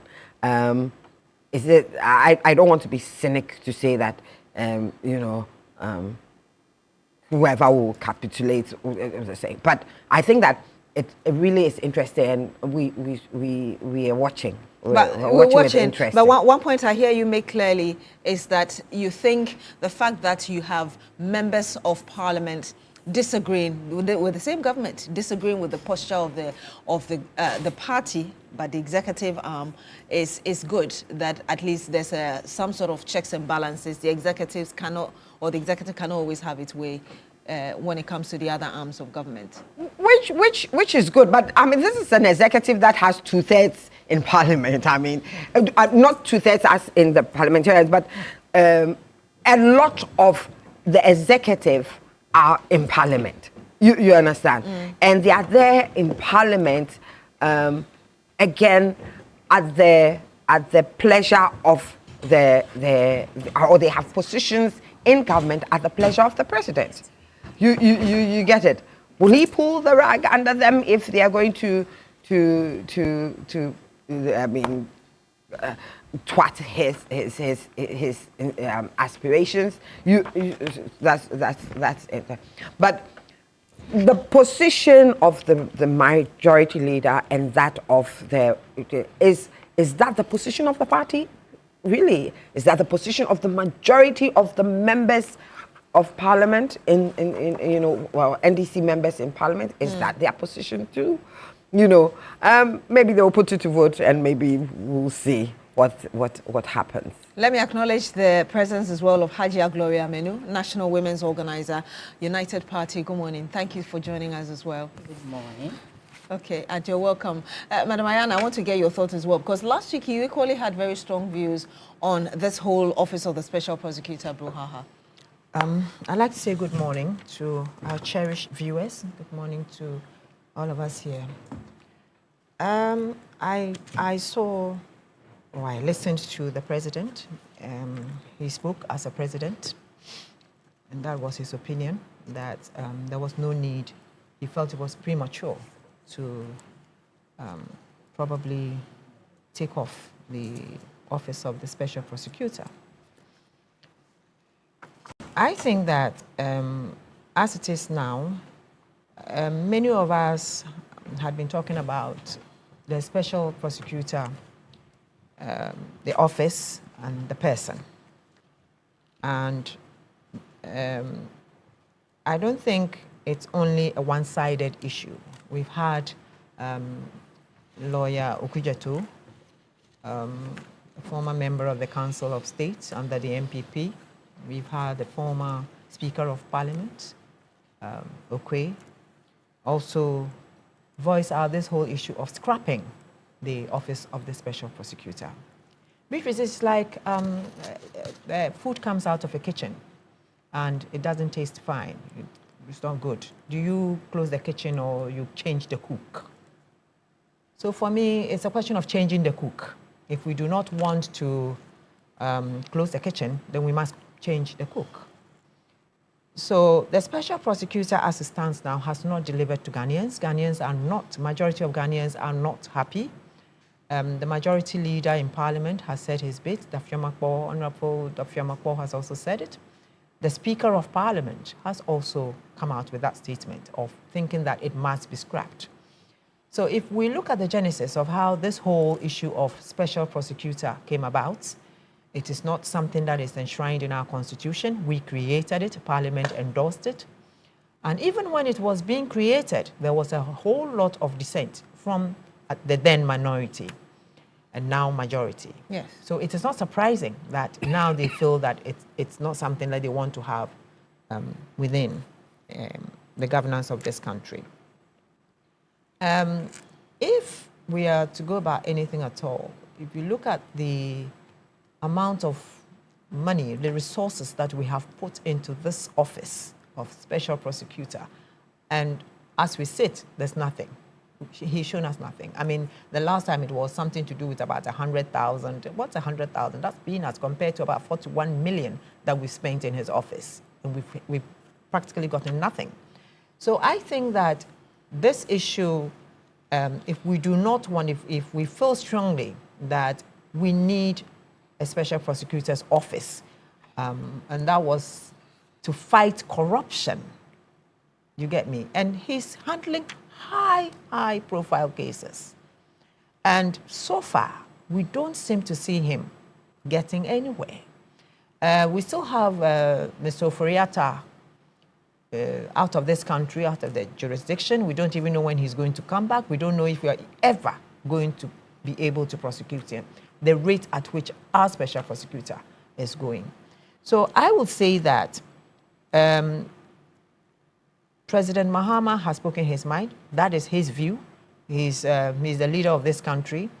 And I don't think that NDC as a party has said that maybe they would go with him or he has to go with his party. That one, there are two different things altogether. As a president, he is a representative of all of us, whether NDC, CPP, PNC, whatever. So one would expect that he would want to be playing the democratic way. That is, look, there's no need, let's continue. Coming at the top of the fact that we've just removed the Chief Justice and all that. But then, let's look at it also. He has said that. But he's the same person who has also taken petitions from people that we hear is handed over to the Chief Justice to deal with. So it is out of his hands whether we have a special prosecutor or a prosecutor's office, you understand. So as it stands now, I believe that the special prosecutor has no business in this government. If there's going to be a real reset agenda, as the NDC government is telling us, then we need proactive people. We need people who are willing and ready to work. And I don't think that the special prosecutor right now, the one we have now, is willing to work and is prepared to work and is going to deliver anything. Ashantis will say that agrobesa if you're not. And we have seen, and we have not seen anything concrete that he has done. And meanwhile, he's always in a hurry to take the juicy cases. So I am saying, if we want to deal with this special prosecutor and want him to stay, then he should hand the juicy cases to the Attorney General's office. The president really didn't comment on the personality occupying the position. He commented he only on the talked office. about the office. The office, yes. And that's but what you I'm saying. agree with him? Well, I agree for now that we do need, an office that will fight corruption. We also have to understand that the Attorney General's office is a political office. Do you understand? This special prosecutor's office was supposed to be a neutral entity. And as it is now, a lot of Ghanaians are beginning to think that it's not neutral after all, because they think that it's playing to the gallery of some other people. Just like the other people also are thinking that he's playing the gallery of, another group. So it means that as it stands now, there is that divide, and if you don't get a unanimous understanding of this issue, then it means that whatever comes out of there will always have some problems. And I would want to go to Madam Shamima Muslim quickly, but let me ask you this question about those who feel that perhaps there are really endemic frustrations that are ensuring that the office is not effective enough. We've already had Martin Amidu occupying that position. He talked about it. We've had previously special prosecutor even going to the extent of Ankonam. So what the president is looking at, although he didn't talk about Kisie Jabin, may be right. Let's look at the endemic issues first before we even think of maybe the removal like you're suggesting. What do you think about that? First and foremost, Martin Amidu left because he attributed a lot of things to interference, political interference. This present special prosecutor has not told us about interference. The first time he came, it was about resources, logistics to do his work. And I think that the government was able to at least meet him, probably halfway or whatever. I think that what we need is someone who has the will and the commitment to do what he has to do. You don't see that in him? I don't see that in him. I don't at all. I think that he's too lukewarm when it comes to fighting corruption in his office. I believe that he could do better, and I don't think that he lacks the support of any office. I don't think that he would need help from Yoko or the Attorney General's office or the NIB, and he would not get it if he asked for it. So really, he doesn't have any excuse not to deliver to the people of this country what we put him there to do. And what we asked him to do is to fight the corrupt entities within this system. And till date, he has not brought anyone. Well, yesterday I was listening to a program and I was told that he has no prosecutorial powers. Fine. So if you don't have it, don't take those cases that needs those kinds of things immediately. Those high-profile cases. Why did you jump on Oforiatta? You should have left it to the Attorney General's office to deal with it. You get me? There are some cases that you go to the end, towards the end, because I'm asking, is he the one, the government of Donald Trump is probably not going to be dealing with some office that is not in our constitution. Do you get me? So you must know the kinds of areas that you would go into, and then also leave the Attorney General to also lead us to this. So I think that going forward, if there's anything at all, I would request that he hands over that docket to the Attorney General so that we will see how best we can deal and handle Oforiatta. Because the Attorney General already, and people are there, you see people shouting, and what about this Maslock lady? The Attorney General says, I'm doing that. It is not a one-sided issue. We are trying to build a nation. We are not going to say that there's a different law for anybody. We are all equal before the law. And therefore, Edinam, I think that's her name. Yes. Yes. Sedinam. If they find her, they'll bring her. But for now, I think, excuse me, the SP, the special prosecutor, needs to be changed if we want to maintain that office. Sedinam Tamaklo, that's her name. Yeah. I'm coming to you, Madam Shamima Mohsen, but let me read part of the private members' bill that we're having, Dapia Mepo and the majority leader present. It says the Office of the Special Prosecutor has incurred high operational costs with limited demonstrable impact relative to its budgetary allocations. Goes on to say that the operational experience has revealed persistent challenges, including duplication of constitutional prosecutorial functions, institutional friction, and jurisdictional overlap, resulting in delays and inefficiencies. And a bit of it again says that consolidate all corruption prosecutions under the Attorney General to enhance efficiency. That's what these two individuals are saying: accountability, coordination, and prudent use of public affairs, and then says reduce administrative overheads by eliminating parallel governance, logistics, and support systems to ensure better value for money. So that's what the majority leader and the majority chief whip are saying in their private members' bill. I don't know whether you're concerned as a deputy presidential spokesperson that this is the stance of the president and this is what his leaders in parliament are also thinking. Right, good morning to you and to all your viewers and to my co-panelists. It's been a while. So a number of things, but before I answer your question, Rodalyn, the OSP's office does have prosecutorial powers. Otherwise, there would have been no need to set it up, because all the other anti-corruption agencies, the reasons why they usually complain about having no teeth to bite was because they could investigate, but they had no prosecutorial powers.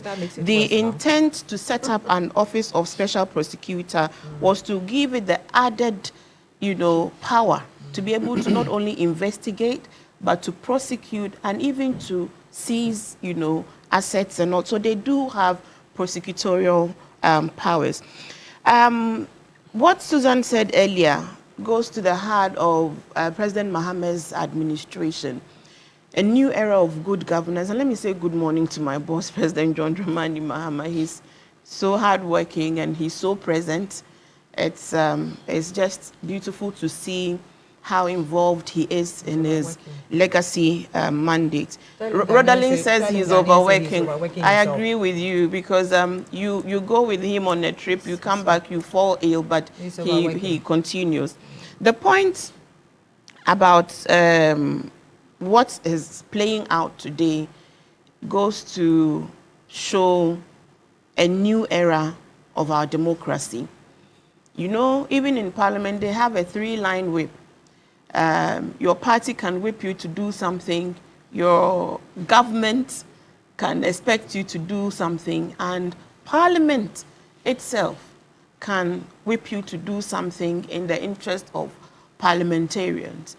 So let me reiterate the position of President John Dramani Mahama when he met with members of the Peace Council yesterday, as he has been doing since beginning of the year, opening up the presidency to all manner of persons, all manner of associations, listening to them and communicating himself to them, issues that are of worry to them, suggestions that they have, and how he also intends to address those things. It's a new era of open, accountable governance that we hitherto were not used to.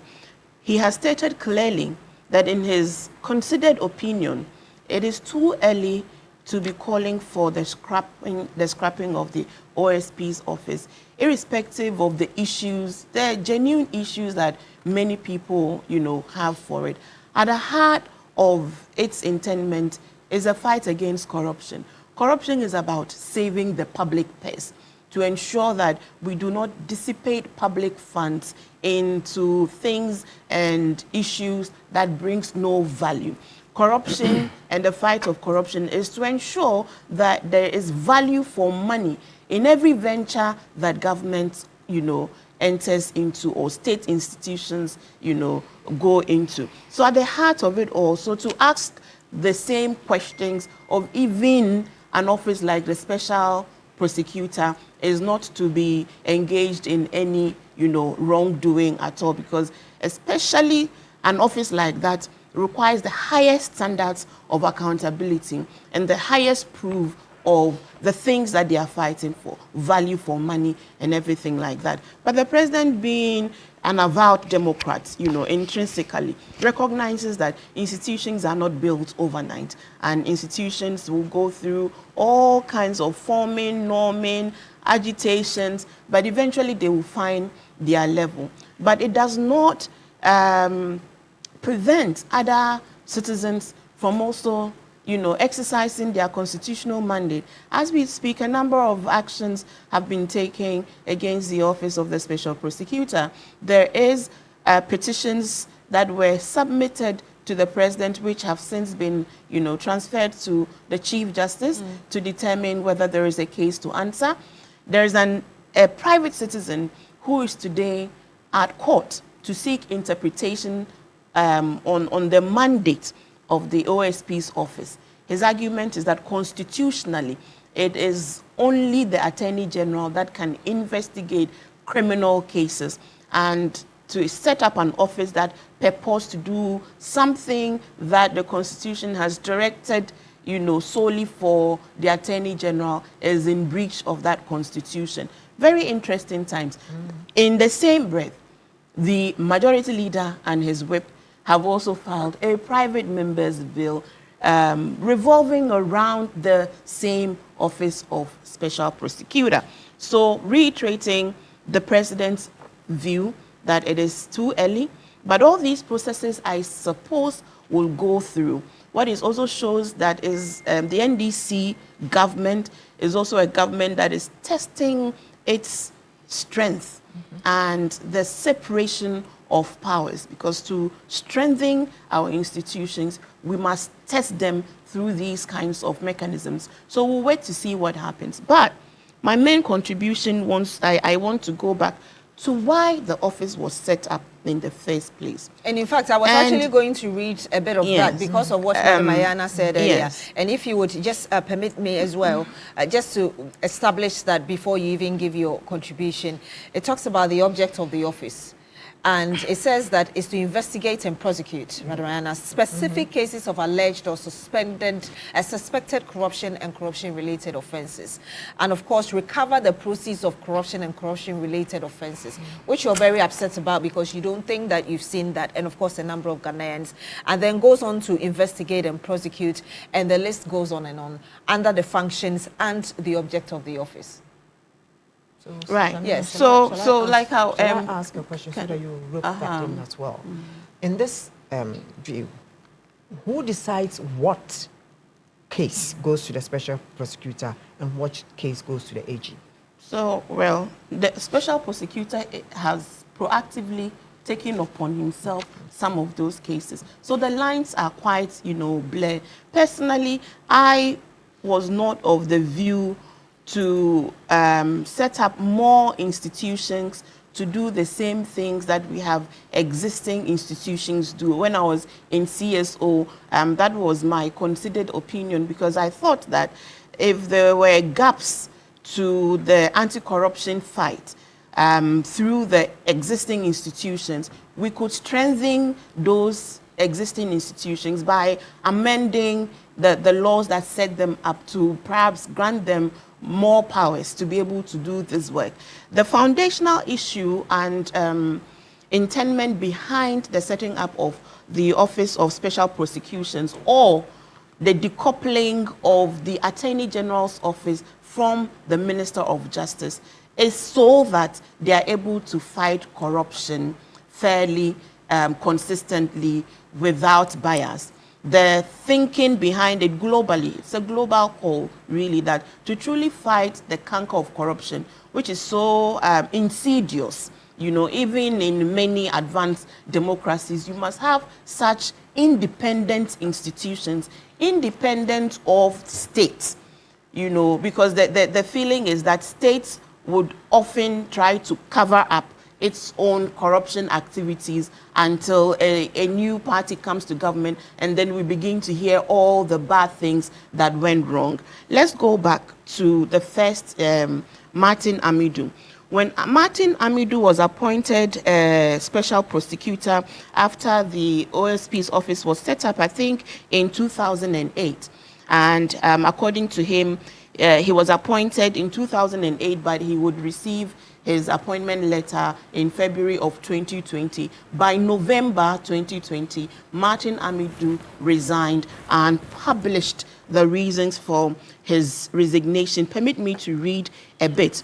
I should not ordinarily be announcing my resignation to the public myself, but the traumatic experience I went through from 20th October to 2nd November 2020, when I conveyed a 13 pages letter, the conclusions and observations on the analysis of the risk of corruption and anti-corruption assessment on the report on Ejapa Royalties Limited transactions, which is still a going concern, as you know, that the OSP's office is still working on, and other matters related thereto, to the president then, President Akufo-Addo, as chairman of the National Security Council, cautions against not bringing my resignation to the special prosecutor with immediate effect to the notice of the Ghanaian public. In undertaking the analysis of the risk of prevention of corruption and anti-corruption assessment, I sincerely believe that I was executing an independent mandate under the office of special prosecutor. The reaction I received for daring to produce the Ejapa Royalties Limited Transactions Anti-Corruption Report convinces me beyond any reasonable doubt that I was not intended, that I was not intended to exercise any independence as the special prosecutor in the prevention, investigation, prosecution, and recovery of assets of corruption. My position as special prosecutor has consequently become clearly untenable, and this is the basis of my argument that there was malicious intent behind the establishment of the office of special prosecutor. And the reason to appoint Mr. Martin Amidu, who was a long-time member of the NDC, who had also publicly criticized viciously the NDC leaders, including President Mahama, was the reason why at their strategy table, the previous government under the Nana Bawumia regime decided in their thinking as a masterstroke to appoint none other than Mr. Martin Amidu, with the hope, with the menswear, with the intent that they would use that office through Mr. Martin Kaiser Amidu to persecute political opponents, under the guise of such persecutions being conducted under the legal status of an independent office of special prosecution. That is my considered opinion, as has been buttressed by not only the resignation letter details of Mr. Martin Amidu when he decided to turn the spotlight on the same government that appointed him, backed by the dirges and the cries of Kisi Ajabin, who would then become Martin Amidu's replacement.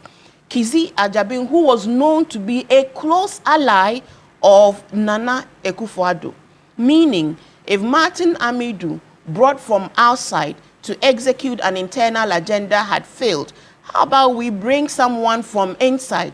Perhaps where Martin failed, this person from inside might succeed. Not long afterwards, the trials of Kisi Ajabin began, when he also not only investigated President John Dramani Mahama and cleared him of all wrongdoing, but when he turned the spotlight the Cecilia Dapar case.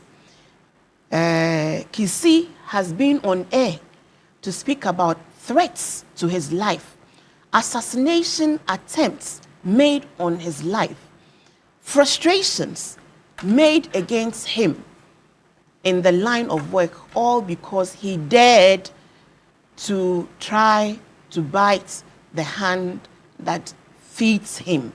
That is why it is conclusive that the real intent behind the setting up of the Office of Special Prosecutor was twofold: to persecute political opponents, and secondly, to meet, to mark the demands of the anti-corruption infrastructure about, just to get himself marked that, under the watch of the president then, they had set up an Office of Special Prosecutor, which is an advocacy that a lot of CSOs were engaged in at the time. So he thought that, well, I'm going to kill two birds with one stone. I'll get the commendation for setting up this, Office of Special Prosecutor, and then I would use it also to do my hatchet job. But unfortunately, I think they underestimated the individuals involved in, in that particular office. So for those that believe that perhaps the office should be scrapped, it is because they know that in truth, especially if you compare the administration of the NDC administrations under Mills Mahama, and then Mahama, and now Mahama, where under their watch, the fears that a sitting attorney general, who is the legal advisor to the president, cannot, in good conscience, prosecute members of his own government, even when the previous John Mahama administration was under a lot of attacks. They have proven, and they proved then, that the Attorney General of an NDC administration was capable of prosecuting its own members. But the point is that the Attorney Generals have not been consistent with prosecuting cases, especially involving their own. And I don't dispute that. It supports the point you made earlier, that a lot of the time, you do not see prosecutions or allegations coming out until governments have gone and new ones have been elected. So that is true, and I'm saying that to test the commitment of a government, to fighting corruption, you must look at the tenure of that government and what they did. And I'm saying that evidence is there to prove that under the NDC government, that philosophy did not find expression, because under the NDC government, members of the NDC were not only investigated, prosecuted, they were even jailed under the same Attorney General, not this current, under the Office of Attorney General. And John Mahama Chapter 2, the same indications arrive. Members of the NDC are under investigation, as directed by the Attorney General. So for those who are saying that it is possible that we can have an Attorney General, even though the dominant view is that many a times, an Attorney General of a sitting government may not, undertake several of those, prosecutions internally, but we have evidence to show that it has happened. These are not contested matters. They are clear, evidential, issues that show that under the NDC. So perhaps those who have brought this matter believe that we have anti-corruption institutions that can actually exercise this mandate in collaboration with, the Attorney General's office.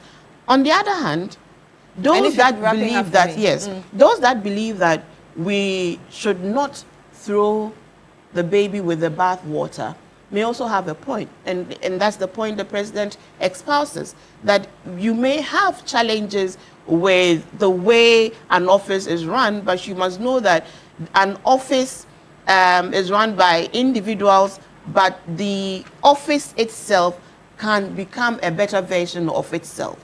And so those who also argue that maybe the problem has to do with the officer and not the office, it is these other processes that will make that, conclusive statement. But as a government, we are going to wait it out. We don't have an opinion on this matter. The opinion of the president is that it is too early and premature to call for the removal of, or the scrapping of the Office of Special Prosecutor. And again, referring to the last argument you made, it's on that point I want to ask you this question very briefly, and I'll be glad if you could answer that briefly so Madam Amenu can talk. You claim that the rationale behind, of course, that's the opinion you are expressing, the rationale behind the setting up of the Special Prosecutor was so that that office could be used to prosecute people of the persons of the NDC. Yes. I mean, the challenges of Kisi Ejaben, for instance, we had members of the previous administration saying that some of the challenges that he came out with, at least they had tried to meet him or tried to solve the problem. If indeed that was the reason, then they wouldn't even attempt to even try to deal with some of the problems that he raised earlier. Well, I can't speak for them. I can only speak to the facts as have been presented by Kisi Achabeng himself, when he bemoaned the frustrations he was going through, when he announced attempts on his life for daring to investigate, when members of the NPP turned their arsenals against him in vicious attacks for daring to undertake the investigations. Mind you, Martin left because of the Ejepa royalties matter. Let me conclude by saying that as a nation, we must have some philosophical conversations, if you bear with me. It's very important about and whether, I'll be glad you wrap it up about whether we truly want to fight corruption. Because you see, sometimes it is the people, it is the society that corrupts its leaders and corrupts its institutions. And individuals that live within this own society cannot be expected sometimes to be angelic, over and above the demands of those same societies, where when you want to do your work, a chief can call you, a political friend can call you, because of the intertwined nature of our relations, it affects us. And so I throw a challenge to even the anti-corruption crusaders. How far are we willing to go in our quest to fight corruption? Look, people mention countries like China, like the Asian countries like Singapore, India, that they really are not real democracies.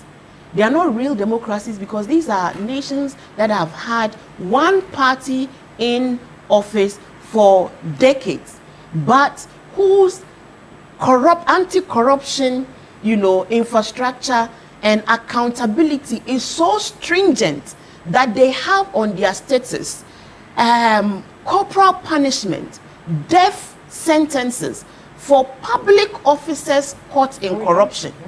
In China, that we say is not a real democracy, dare you, a public officer, steal, you will be killed. Singapore has death penalties. In fact, I heard Lee Kuan Yew speak painfully about the action he had to take against his housing minister, a brilliant engineer who was behind Singapore's housing revolution, which ensured that 80% today, as we speak of, Singaporeans live in their own homes. Because he collected a bribe, he was found to have collected a bribe in the area of millions, he had to face the gallows. Painfully, are we willing to go to that extent to fight corruption? Or we are pretending that we want to fight corruption? You see, trust must be built. And trust is built not only on bold declarations, as I agree. So we cannot build trust because we say that President Mahama wants to rebuild or reset Ghana. It must be followed by bold philosophies. It must be followed by bold declarations. But most importantly, by consistent actions over time to really bring back trust. And these actions that we are seeing is what is restoring Ghana's democracy. But the difficulties remain. How far are we willing to go to curb corruption in our midst? Oh, okay. Greetings to Honorable Alan Kudu-Tremantin, members of United Party, and everybody, our viewers, everybody out there. this issue should have been solved far days ago when we started all these, and I brought my ideas that we should go back to the GTP. I foresee our Chief Alan has done a great job by providing the GTP. I thought Nanaya was coming so that I give him one of the books, but she wasn't here. So when you see in our GTP page 40, Alan has brought out so many perfect ideas on how to scrap corruption and how to deal with corruption in Ghana here. You see, all these organizations and institutions that are working so fearlessly to fight corruption are having lapses issues. And if you see the office of the OSP, we can clearly state that there are a few lapses and loopholes in there that has to be seriously watched or handled. You mean the act itself that establishes the special prosecutor's office? The acts that is the office is using. There are a few loopholes in there. Tell us what you see. So if you look at the act itself, that is the act that the office 959. at 959, you will see that there are a few things that we should amend. There are a few laws that has to come together. If you look at the institutions that CID, NIB, IOCO, everybody is using, it's almost the same thing. We should bring all of them into one umbrella so that we can handle the issues properly. If you see the issue of Cecilia Dapa that came, there were some things that went seriously wrong. That is why the office of the prosecutor wasn't able to deliver. All these things has to be watched. If you look at the case of the Bianca case, La Bianca case, that is the OFC accused a deputy commissioner of corruption, but there was no prosecution that was followed. The accused officer sued the OSP rather. So if this was able to happen, the case ended with no conviction at all. When we come to the Cecilia Dapa's case, OSP arrested and questioned her. They froze her account. Later on, her account was given back to her. All these things shows that there are certain things because the office said that it had to do with money laundering, which wasn't under his jurisdiction but under Yoko. So if they were all under the same umbrella, having the same laws to prosecute, having everything under one trend, we could have at least retrieved something. The case came down, nothing was done. We didn't get anything back from Cecilia Dapa. Even though even I was sitting back realizing that this is a huge amount of money that could have done good to Ghana. Or even the budget that the office of the prosecutor is using, if we were able to get some access from Cecilia Dapa, it would have done us a whole lot of good. So I think that if you look at the budget that goes into the office of the prosecutor every year, there is budget allocated to. For me, what I am looking up to, maybe if I have a dress, take it to the seamstress. What I ordered for and what I got back is not the same. I would be so disappointed. Ghanaian youth are right now disappointed in the whole process because it is our taxpayers' money that is being used every now and then, but no results comes out. We should be so angry. We should show our disappointment, not only to the person, but to the office as a whole. So you disagree with the president? Partially disagree with the president because we are angry enough. It is our money.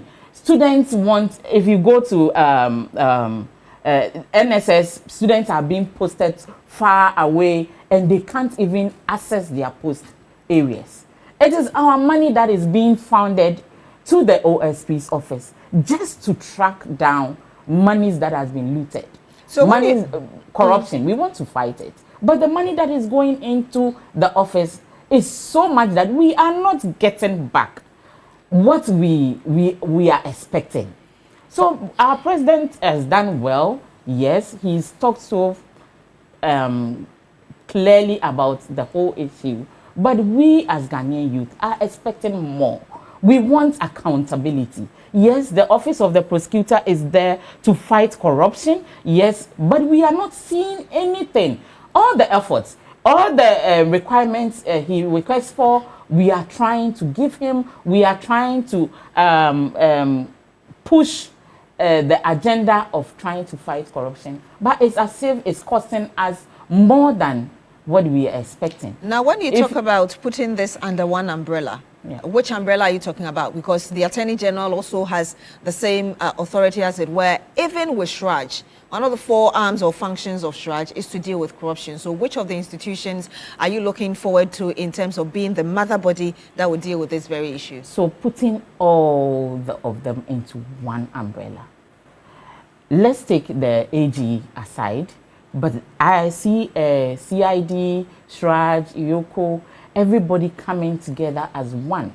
Then if somebody is being prosecuted, there's not going to be any, I don't know the word to use, conflict of interest. Or so bring us clarity on that. Which institution? Because at the end of the day, you need one institution that will be held accountable for whatever cases ought to be prosecuted or ought to be looked at. Okay, so if you look in our DTP, under our corruption, that is the governance cluster, it's stated here clearly that demonstrate a leadership of personal integrity and political will to fight corruption and take diverse action against politically exposed persons involved in corruption-related activities. Isolate all corruption-related provisions in existing legislation and consolidate them in one enabling legislation with a clear definition of corruption, including severe sanctions to serve as a deterrent against corruption. Amend the Constitution to establish and appoint an anti-corruption CSAR with independent prosecutorial authority, separate from... Yes. Yes. That's an OSP. Yes. CSAR. But then the anti-corruption CSAR will replace the special prosecutor. But it's so that's like changing the name. Rose by any name is that's like changing the name. But putting all of them. She said one legislation. Please, a second. Let her land with her points, and then I'll come to you because I realize you have some points to add. So review the Procurement Act to improve inclusive and transparent access to the public, economic, and commercial opportunity, whilst reducing collusion. So introduce an anti-corruption CSAR requiring every person as provided under the Article 41F of the 1992 Constitution to protect and preserve public property and expose and combat misuse and waste of public funds. So the point, if I'm property. getting you correctly, the point you're making is that that name you mentioned, let's assume that it is still special prosecutor. You should have all the other agencies that have such powers consolidated under that. Yes. That's the point you're making. Exactly. So that you have one focus without institutions having duplicity of functions. Yes. Please. Look, I mean, look, if we want to talk about duplicity of functions, we can have many institutions that sometimes we think that they duplicate each other in functions. But when you get a leadership that understands that the work has to go on and they can work together to bring out the best, they do that. Look, we had issues with GSA and FDA at some point, you understand, because it looked as if the work of GSA was in the Ghana Standards Authority and the Food and Drugs Authority. We had issues with them at a certain point in time where somebody said, no, and you have to pay this and you have to pay this, because it seemed as if it was just about they, fighting to get the IGF, and so their functions seem to overlap. But when we had a leadership that understood what GSA should do and what FDA should do, all those troubles just went away. You understand? if we want to talk about duplicity of this, then HEFRA. And HEFRA is doing some work that, you know, maybe Pharmacy Council will say that, look, you are duplicating my things. But they have sort of found their level. So let's, you know, when the private member bill is talking about, oh, they are going to overlap. It's a leadership problem. Maybe the leadership then need to do that. But, I mean, that is one thing. And we can have the argument against saying that they are duplicating each other. Let each one... When does it mean that if the special prosecutor takes on the case, and he's taking on the case for Ken Oforiatta, he has not gone ahead to prosecute it to lose? You understand? We just feel as if it hasn't gone on the way and the what do you call it? The speed in which we would want it, because we feel that justice delayed is justice denied, and that we have been denied justice, and that is our problem. But coming to speak on corruption, I believe that we do need all these institutions. I'm going to, when she said China, I laughed because I had written something about Xi Jinping had written in his book right now, in Stamping Out Corruption. This is what he said, and I quote, "We have adopted a multi-pronged approach to take out tigers, swat flies, and hunt down foxes." That means, you understand? And he said, we have stamped out corruption. Just last Tuesday, they hanged one of their people for bribery. Just last Tuesday. You understand? When we want to fight corruption, we want zero tolerance. We want a multi-pronged approach. We want to hunt out tigers, swat flies, and hunt down the foxes.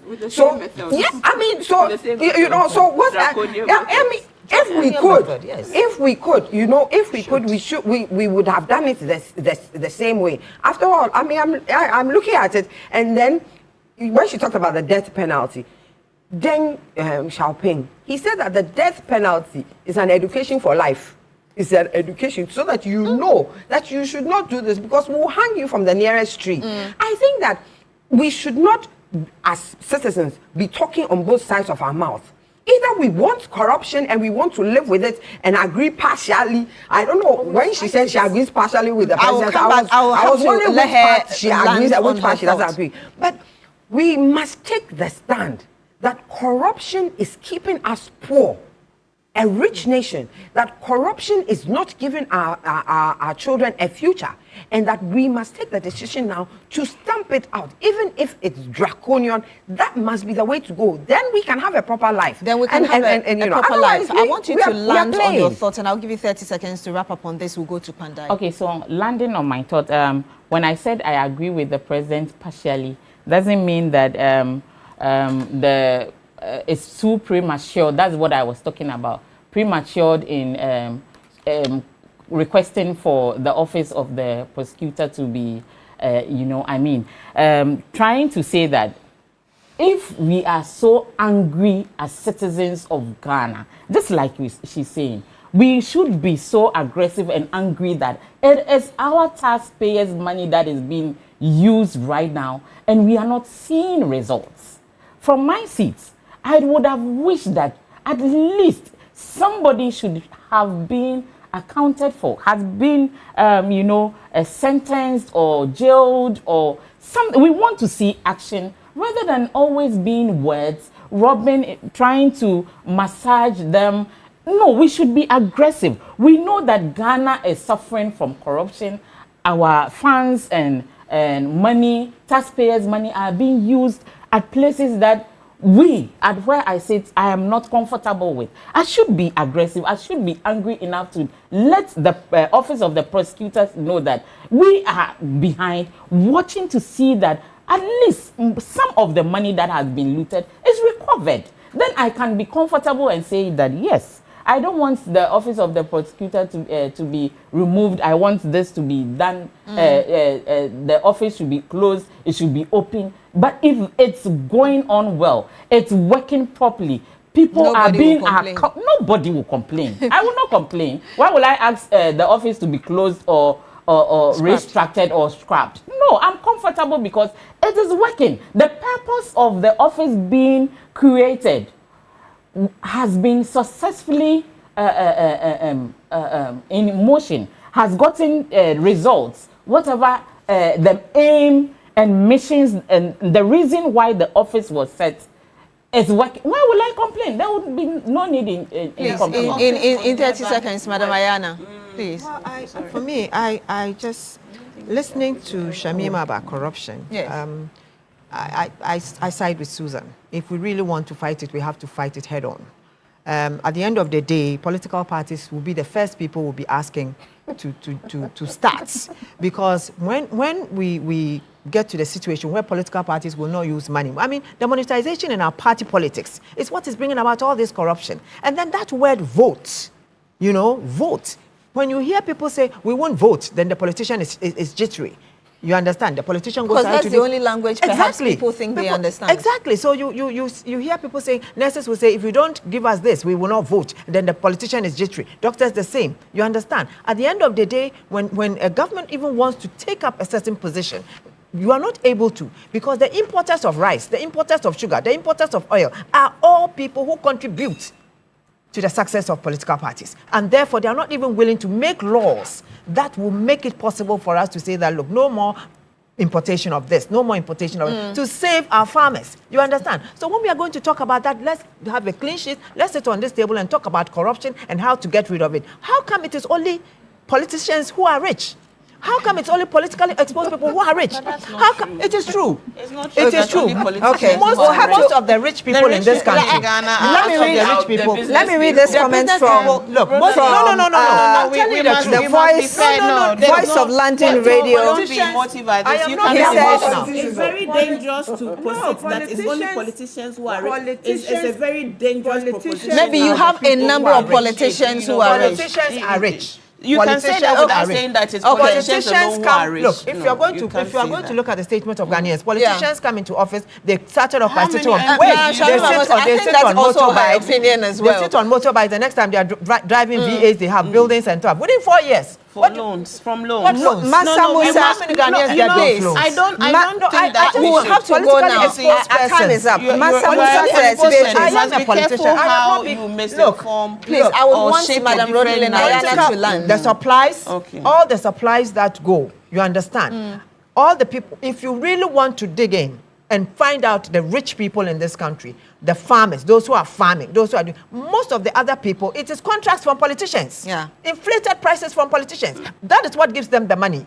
Look into it. Money laundering, all those things. If politicians were not involved, these things wouldn't happen. Now there's a message from Masa Musa. Vote.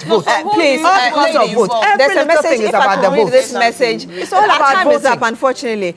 From Masa Musa says, Beatrice, it's very strange that Parliament is up in arms seeking fervently for the scrapping of OSP because that office has so far not performed. Here, I dare to ask, ladies, I dare to ask parliamentarians to look themselves in the mirror and tell us if there's any institution in the country. Ladies, please. They have failed Ghanaians. Also, there's a message as well from Simon Yen. Beatrice, good morning to your panelists, especially my daughter Shamima. It's been a while since I have been or heard from her. And then says Shamima has clarified. That's Simon Yen from WA. And he says it has been all talk and press conferences just to create the impression that the office is working. So that's his view as well. And then Musa in Aswansi says, good morning, Beatrice. Even though President Mahama held different views, but in my opinion, the OSP has outlived its usefulness. Instead of serving its intended purpose, it cannot use assassination attempts as a small screen to avoid being scrutinized on whether or not the office must continue to function. Well, that will be it for the big issue. You have just about 30 seconds. I want to say that we have elected democracy as our vehicle for governance. Democracy is run through a multi-party system. You can't wish away politicians. And it is not a favor that citizens do. Democracy is run through a multi-party. It is not a favor that citizens do to elect politicians. We need a mindset that recognizes that when you vote for someone to come into office, you bear half of the responsibility in ensuring that the person delivers to you what they have promised you, right? This is what we have. We must make it work, and we must indeed make corruption very unattractive to everybody, to business, to politics, to the citizens who demand every day so much from the politician. And we must tell this story because every day politicians are bombarded with all kinds of demands, monetary demands, favor demands, and because it is the responsibility. It is the responsibility of those who lead to redistribute. But thank you very much, Shamima Muslim, Deputy Presidential Spokesperson. Also to you, Madam Susan Edwamanka, Executive Secretary, National Interest Advocate. Thank you as well for joining us. To you, Hajia Gloria Menu, National Women's Organizer, United Party. Thank you for joining us. And of course, to you, Madam Imoro Ayana, Rotlin Imoro Ayana, Public Interest Advocate. Thank you so much for joining us and for bringing in your thoughts. I want to say a big thank you also to Eddie Joy for my costume, located Eddie Joy at Dansuma, East Legon, and on the La Road. Well, are you looking for a university that will prepare your child for the future? Then Academic City University is the best choice for you. At Academic City, we do not just teach, we nurture creators, innovators, and leaders who shape tomorrow's world. We offer undergraduate programs in engineering, computational sciences, business and communication arts, and our BSc in artificial intelligence and robotics engineering are the first and only one of its kind in sub-Saharan Africa.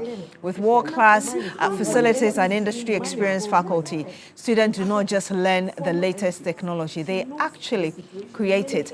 And for working professionals and young graduates, we have got you covered as well with our MSc programs in cybersecurity and data science analytics, as well as our professional certificate programs. At Academic City, our programs are practical, relevant, and future-focused. You can call us now on 026-269-3870 or visit acity.edu.gh for more information. Admissions are now open. Academic City, make your mark. And you're still here on New Day on TV3. Stay with us. We're back with some more.